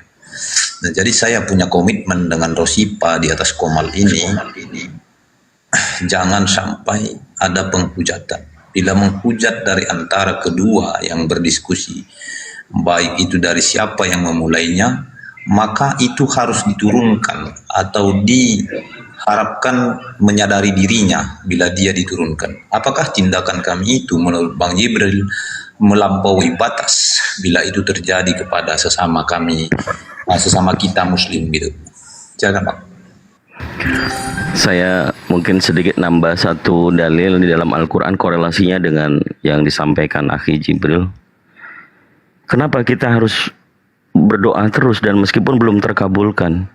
Di Al-Quran redaksinya surah Ar-Rahman itu disebutkan 32 kali berulang-ulang. Fabi ayyi ala'i rabbikuma tukadziban. Nikmat Tuhan yang mana lagi yang kau dustakan? Sehingga sampai hari ini kita masih bisa bernafas, kita masih berkumpul, kita masih bisa menjaga tali silaturahmi, ya, melaksanakan yang disebut dengan hablum minan nas. Ya, ini bentuk daripada kalau kita seperti yang Akhi Jibril sampaikan, doaku kok nggak dikabul gitu ya. Tapi ternyata ada hikmah bahwa selain dari doa kita yang kita hajatkan, Allah sudah memberi kita rezeki dengan hidup ini. Tinggal nanti di akhir dunia nanti, setelah hidup di dunia akan ada hidup di akhirat. Itu tujuan kita beragama. meyakini kehidupan setelah mati, yaitu hidup yang kekal, akhirat namanya. Mudah-mudahan kita semuanya dipersatukan di janahnya Allah, saling memberikan syafaat. Amin. Amin ya Rabbal Alamin. Ya, berikan saya tanggapan Bang Jibril di atas Komal ini. Saya tadi sudah menarasikan biar kami semakin kuat dengan Ros ini, tidak hirau akan orang yang merasa sakit hati. Silakan Bang. Itu balik lagi ke Maha Pengasih, lagi Maha Penyayang, Bang. Saya yakin Allah kan bilang dia Maha Adil, Bang. Dan definisi Maha Adil ini adil dari segala aspek. Jadi menurut saya kalau ada kafir-kafir di ruangan ini tiba-tiba mencaci Rasulullah, menghina, menista Allah, dengan kita lihatlah ada room-room yang menggambarkan Nabi Muhammad dengan mata merah. Saya pribadi ya begitu ngelihat itu dada saya sakit, Bang. Dan saya langsung ingin lashed out. Saya ingin masuk ke ruangan muslim habis itu maki-maki kafir. Tapi gini saya berpikir, Allah itu Maha Adil. Saya yakin hati saya yang sakit ini itu akan ada imbalannya. Either dosa saya digugurkan atau menjadi pahala untuk saya. Jadi Allah itu Maha Adil. Maha Adil dari segala aspek. Jadi ya saya percaya itu. Karena nanti begitu kita dihisap, kita nggak akan ngerasa kerugian sedikit pun. Jadi ya tapi kalau untuk ngadepin yang naik-naik habis itu menista Rasulullah ini apa segala macam, ya menurut saya sih, kalau saya langsung turunin atau saya yang turun, karena itu udah dilarang kan di Al-Quran. Kalau kita berhadapan sama orang yang ngolok-ngolok ayat Allah, jauhi.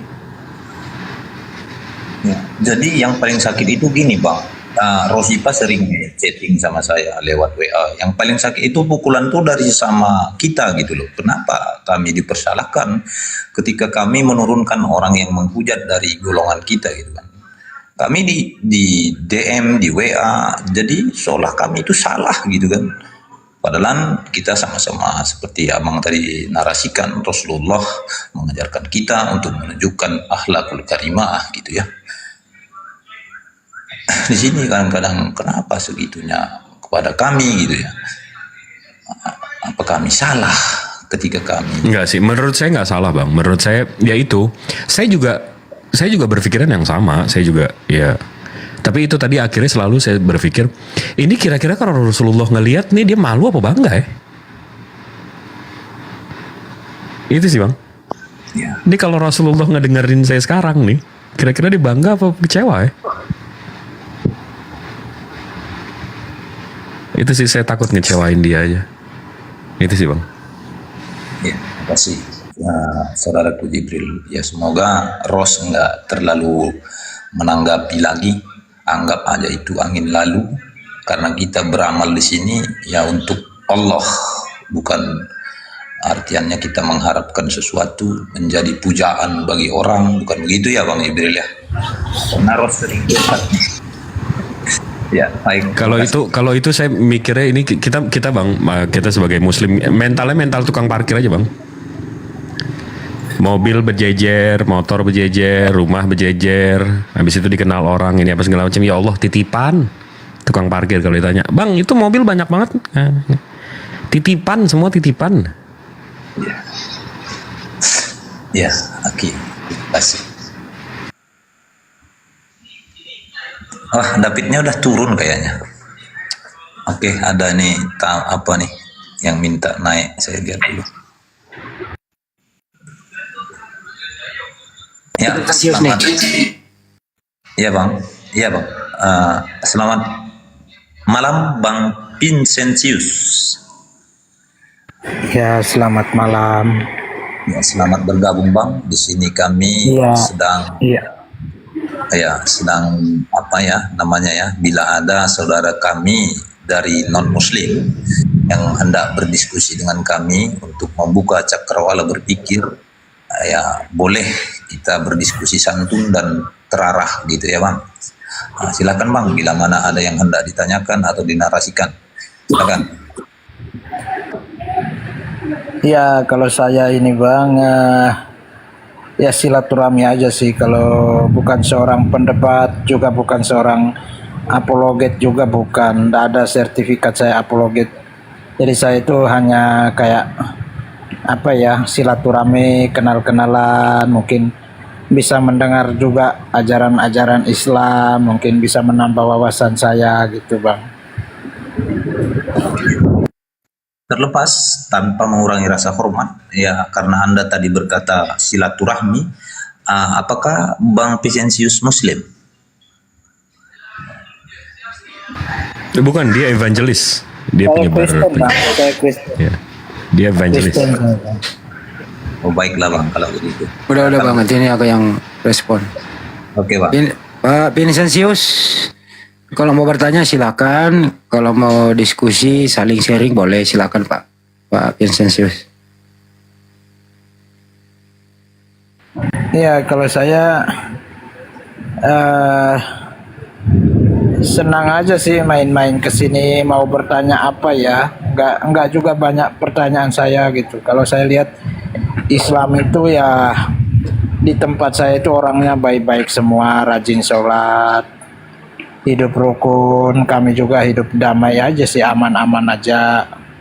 Kadang ya saya sharing-sharing juga di tempatnya Pak Ustadz, bermain-main di situ, dilayani, diterima dengan baik juga. Kalau Pak Vincentius ini sebagai Kristen, happy nggak sih menjadi Kristen Bang? Iya Bang. Nyaman nggak sih menjadi Kristen? Kalau pribadi saya nyaman aja. Namanya di mana menurut Abang? Dalam segi apa? Ya biasa-biasa aja sih, nyaman, ndak cari masalah sama orang, kerja, hidup berdamai, menjalankan ibadah, gitu. Soal ibadah nih Bang Jibril. Bang Jibril aja gede, ini nggak cuma moderator nih Bang Jibril. Dalam segi ibadah nih Bang. Kalau umat Islam itu ibadah itu ada perintahnya, ada yang mencontohkan. Nah kalau mohon maaf nih Bang, saya nggak nanya apa atau Abang mau menanggapi atau enggak. Kalau saya lihat di Kristen itu mohon maaf, ibadahnya itu saya belum menemukan perintahnya pergi gereja, seperti begitu gayanya di gereja. Sedangkan yang diambil tokoh adalah Yesus. Yesus ibadahnya nggak seperti itu, gitu loh. Nah menurut Abang ini masalah ibadah ini nyaman nggak sih beribadah tanpa perintah Bang? Tapi izin, saya ada Zoom meeting. Maklum kuli. Perintis bukan pewaris. Maha benar Allah dengan segala firman. Assalamualaikum. Baru gue kasih jam kerja. Ya udahlah. Assalamualaikum warahmatullahi wabarakatuh. Salam. Udahlah ke Kandito yang kerja, Kandito. Kang Dito yang kerja, gue bedain. Dan gue dibawa aja. Kandito yang kerja. Nih. Siap. Silakan Kandito. Anda nyaman gak sih ibadah sebagai seorang Muslim? Nyaman yang gimana? Emang ada perintah. Nah begitu sebaliknya Kristen. Silakan Kandito. Iya Pak Vincentius, kalau boleh tahu, Abang kan tadi menyampaikan bahwa kita bersosial bermasyarakat ini benar-benar terjaga ya toleransi. Tapi di sini kita sharing atau bahkan bisa dijadikan dialog lintas agama terkait pencerahan untuk teman-teman yang di bawah maupun sama-sama yang di atas. Nah Pak Vincentius, kalau tadi dipertanyakan, Anda nyaman nggak sih sebagai penganut agama Kristen? Kemudian waktu ibadah di situ tidak ada kejelasan dalam Bible ya atau kitabnya tentang beribadah itu Bang. Iya, nyaman aja saya beribadah, nyaman. Kalau masalah perintah ibadah ya ada di dalam Bible. Kita disuruh kita disuruh untuk beribadah di dalam seperti di kitab Ibrani pasal 10 ayat 25. Janganlah menjauhkan dirimu dari pertemuan-pertemuan ibadah. Kita disuruh tetap beribadah. Dan masih banyak sih ayat-ayat Alkitab yang memerintahkan kita beribadah. Kalau nyaman ya nyaman-nyaman saja karena memang itu agamanya saya harus melakukan ibadah ya senang aja, nyaman. Nggak ada rasa tidak nyaman di sana, enggak. Nyaman kok, Oke. semuanya nyaman Bang. Oke, Pak Vincentius. Kalau boleh tahu Anda beribadah kepada siapa, Pak? Iya, beribadah kepada Tuhan. Tuhan siapa itu, Pak? Ya Tuhan kami. Boleh lebih spesifik? Iya, kalau dalam peribadatan ya kami menyembah Tuhan. Ya Tuhan yang kami imani, mungkin di teman-teman kan berbeda Tuhannya atau seperti apa ya saya nggak tahu juga. Tapi Tuhan kami kan Tuhan Yesus, kami sering memuji menyembah Dia gitu, dalam ibadah-ibadah kami. Kalau Anda tadi mengutip di Ibrani 10 itu tentang beribadah, tapi menurut Abang, menurut Pak Vincentius di Ibrani juga itu digambarkan tentang bahwa Yesus yang berdoa, kemudian dikatakan orang yang saleh diselamatkan. Itu gimana itu Pak Vincentius? Ibrani 5 ayat 7 ya. Ibrani 5 ayat 7. Iya. Kurang tahu Di situ saya. kan? Coba dibacakan, Bang. Apa Aduh. bunyinya? Aduh, itu tentang doanya Yesus kalau dia diselamatkan karena terkabulkan itu doanya, Pak. Disebutkan dia orang yang saleh juga.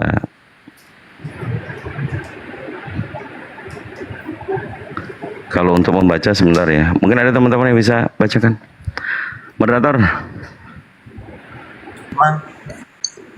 Apa Bang?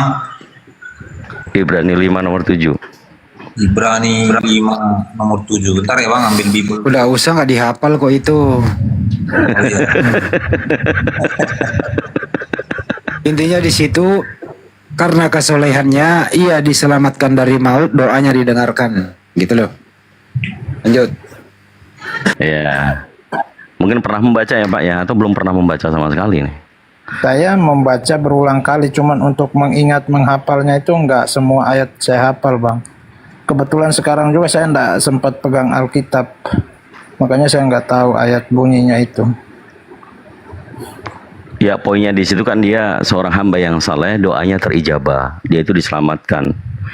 Nah ini kan menandakan bahwa Yesus manusia yang dia berdoa, dia saleh dan dia diselamatkan. Kalau ada gambaran di Ibrani, pastinya Anda tidak melewatkan membaca Ibrani 10 tadi kan. Kenapa itu dilewatkan kalau Anda beribadah kepada Tuhan Yesus, kata Anda, padahal di situ Yesus mengatakan dirinya hamba yang saleh.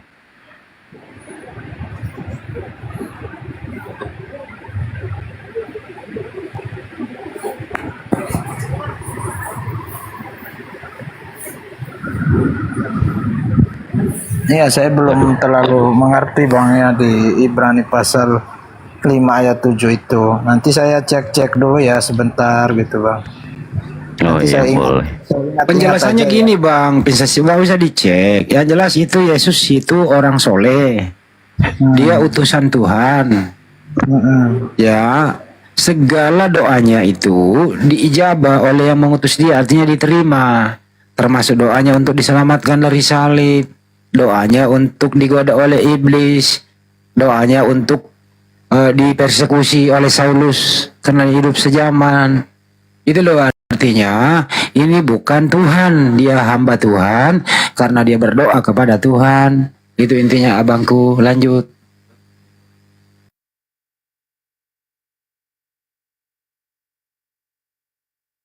Iya. Gitu. Masa hamba jadi Tuhan gimana sih? Iya Bang.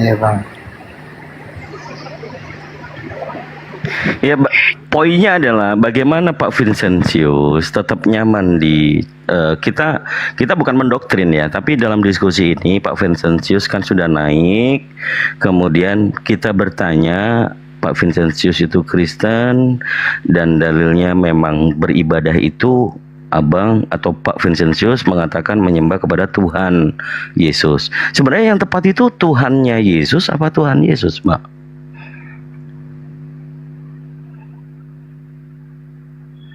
Iya, kami menyembah Tuhan Yesus. Jadi menurut Bapak ini Yesus Tuhan yang dia juga berdoa kepada Tuhan, begitu Pak? Ya, saya belum mengerti itu ya. Nanti saya cari-carilah maksudnya apa gitu. Baik, sekedar untuk sambil ini ya, di Matius 12 nomor 25 ya. Di situ dikatakan Yesus berkata, "Aku bersyukur kepadamu ya Bapa, Tuhan langit dan bumi." Ini Yesus yang berkata. Jadi kalau kita baca, Yesus bersyukur kepada Bapa, Tuhan langit dan bumi. Yang Tuhan ini Bapa kan? Itu perkataan Yesus. Tapi kembali lagi, Bapak kelihatannya lebih cenderung mengikuti perkataan Paulus di Roma 10 nomor 9. Betul ya Pak ya, bahwa dikatakan oleh Paulus di situ, barang siapa yang mengaku dengan mulutnya bahwa Yesus Kristus adalah Tuhan, maka dia akan diselamatkan. Ini perbedaan apa yang disampaikan oleh Yesus sendiri dengan apa yang dikatakan oleh Paulus. Ini sangat-sangat different. Bisa dikatakan kalau saya bilang kontradiksi, ini nanti dikira saya menyerang. Tidak ya, ini hanya suatu bahasan membahas seputar Bible. Di dalam Bible itu jelas-jelas ajaran Yesus. Yohanes 17 nomor 3. Dan di perikop Matius 12 dimulai ayat 15. Di situ tertulis besar judulnya, Yesus hamba Tuhan. Apakah hamba kemudian mau dijadikan Tuhan oleh Paulus? Nah ini kita sedikit sharing saja Pak. Itu kalau Anda bicara tentang iman, yaitu iman Anda. Cuman untuk mengedukasi para pemirsa 1,8K ini, bagaimana Anda bisa menyampaikan bahwa kebenaran di dalam ibadah Anda?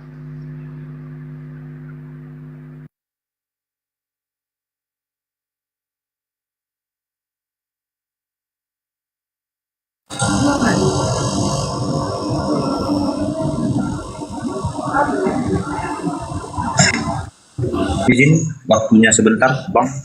Ini ada Gabriel. Selamat malam Gabriel, selamat bergabung. Bang Gabriel, selamat malam. Ya, selamat malam. Selamat malam. Selamat bergabung. Tentunya Abang dari Kristen ya, Bang? Iya. Ya, di sini ada Jonathan. Selamat malam, Bang Jonathan. Selamat malam. Ya, Abang juga dari Kristen ya, Bang? Iya, saya Kristen. Ya, di sini kami berdiskusi secara adab ya. Wajib kata bila mana Anda ingin bertanya ataupun menyampaikan sesuatu, kami persilakan dengan hormat. Ya, silakan. Atau tunggu sebentar, Pak Vincentius lagi diskusi dengan Kang Dito ya. Bila Anda ingin menggantikan Pak Vincentius, kita Lanjut dulu yang lain ya. Lanjut dulu yang lain bicara. Di sini masih hujan Bang. Aku tunggu reda berbicara ya Bang ya. Baik. Oke. Jonathan Gabriel ini tadi udah dijelaskan Kang Dito, kami Muslim tuh beribadah, ada perintah, ada yang mencontohkan. Dan beribadah kepada Sang Pencipta alam semesta, yaitu kalau Muslim kepada Allah Subhanahu wa taala. Sekarang Kristen ini beribadah itu hukumnya mana, yang mencontohkan siapa, perintahnya siapa, dan beribadah kepada siapa. Silakan, siapa yang mewakili Kristen?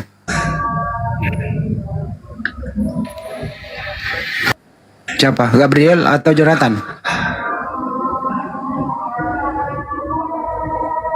Kenapa ini sulit ya topik ya? Orang muda loh ini. Dalam loh. Saya nggak ingin menjawabnya, tapi saya ingin bertanya. Ini topik dulu ini Bang. Gak usah bertanya. Maksudnya Anda berbicara aja sesuai dengan iman Anda sebagai Kristen gitu loh. Mudah toh? Sebelum Anda bertanya kan itu udah menjawab. Ya, umat Islam itu beribadah perintahnya jelas. Yang mencontohkan ada, yaitu Nabi Muhammad SAW. Beribadahnya kepada Allah Subhanahu wa taala. Nah, Kristen bagaimana nasibnya? Silakan.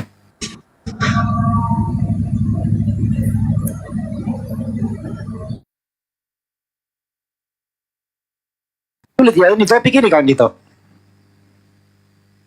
Ya. Apa ini topik sulit? Sebenarnya sederhana, tapi mereka lebih banyak defensif.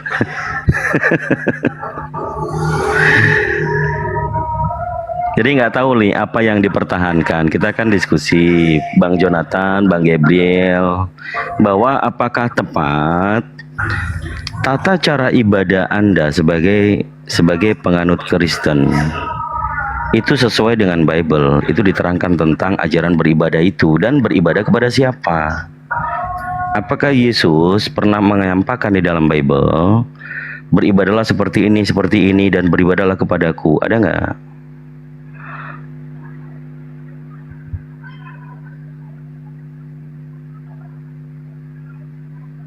Bang Jonathan. Gak usah malu gitu loh. Anda beribadah di gereja pada hari Minggu.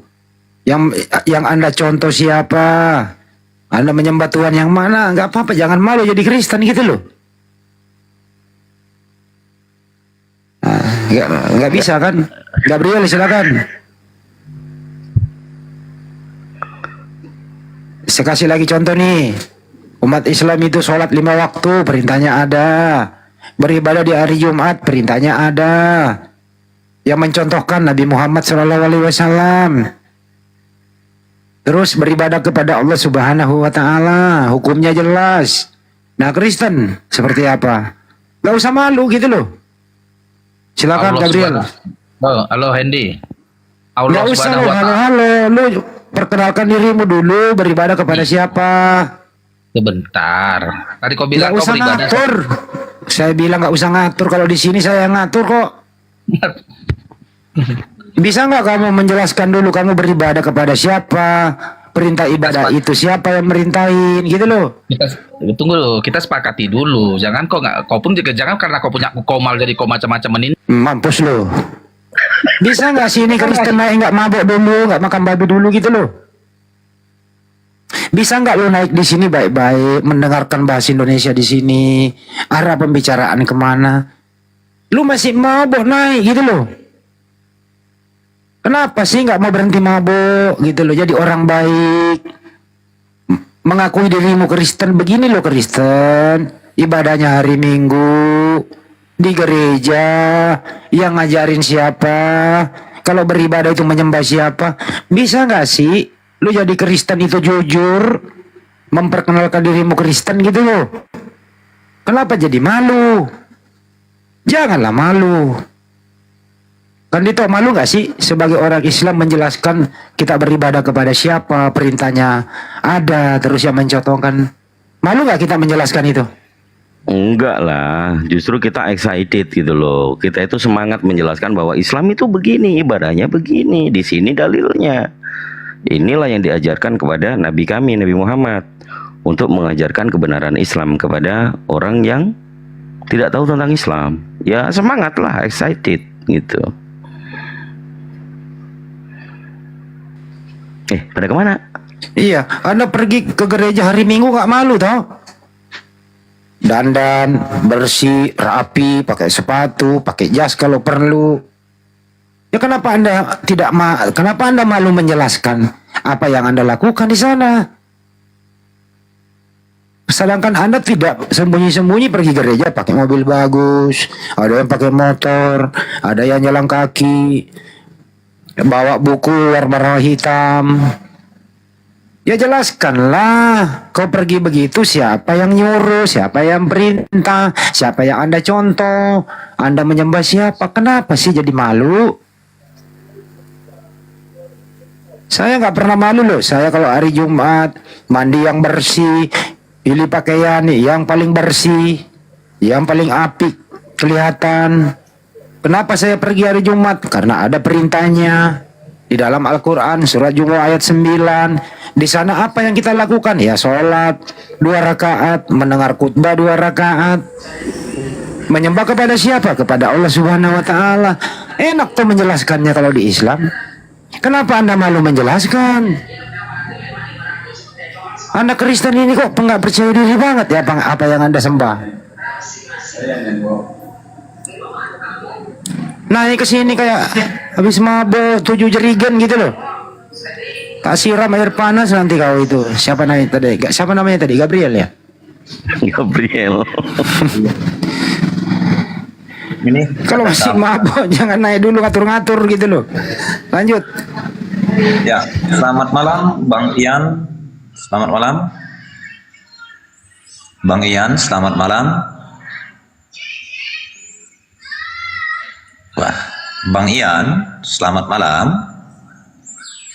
Oke, nggak ada jawaban. Hubal. Wah, ini dewa apa pula ini Hubal ini? Ya, selamat malam Bang Hubal. Bang Hubal, selamat malam. Hubal itu dewa Yunani, penyembah berhala. Oh, berarti ini bisa diidentifikasi bukan muslim ini ya, Bang ya? Ya, yang jelas menyembah selain Allah Subhanahu wa taala ya pagan lah. Kafir kuadrat. Astagfirullahaladzim. Islam itu begitu. Black or white. Assalamualaikum warahmatullahi wabarakatuh. Waalaikumsalam warahmatullahi wabarakatuh.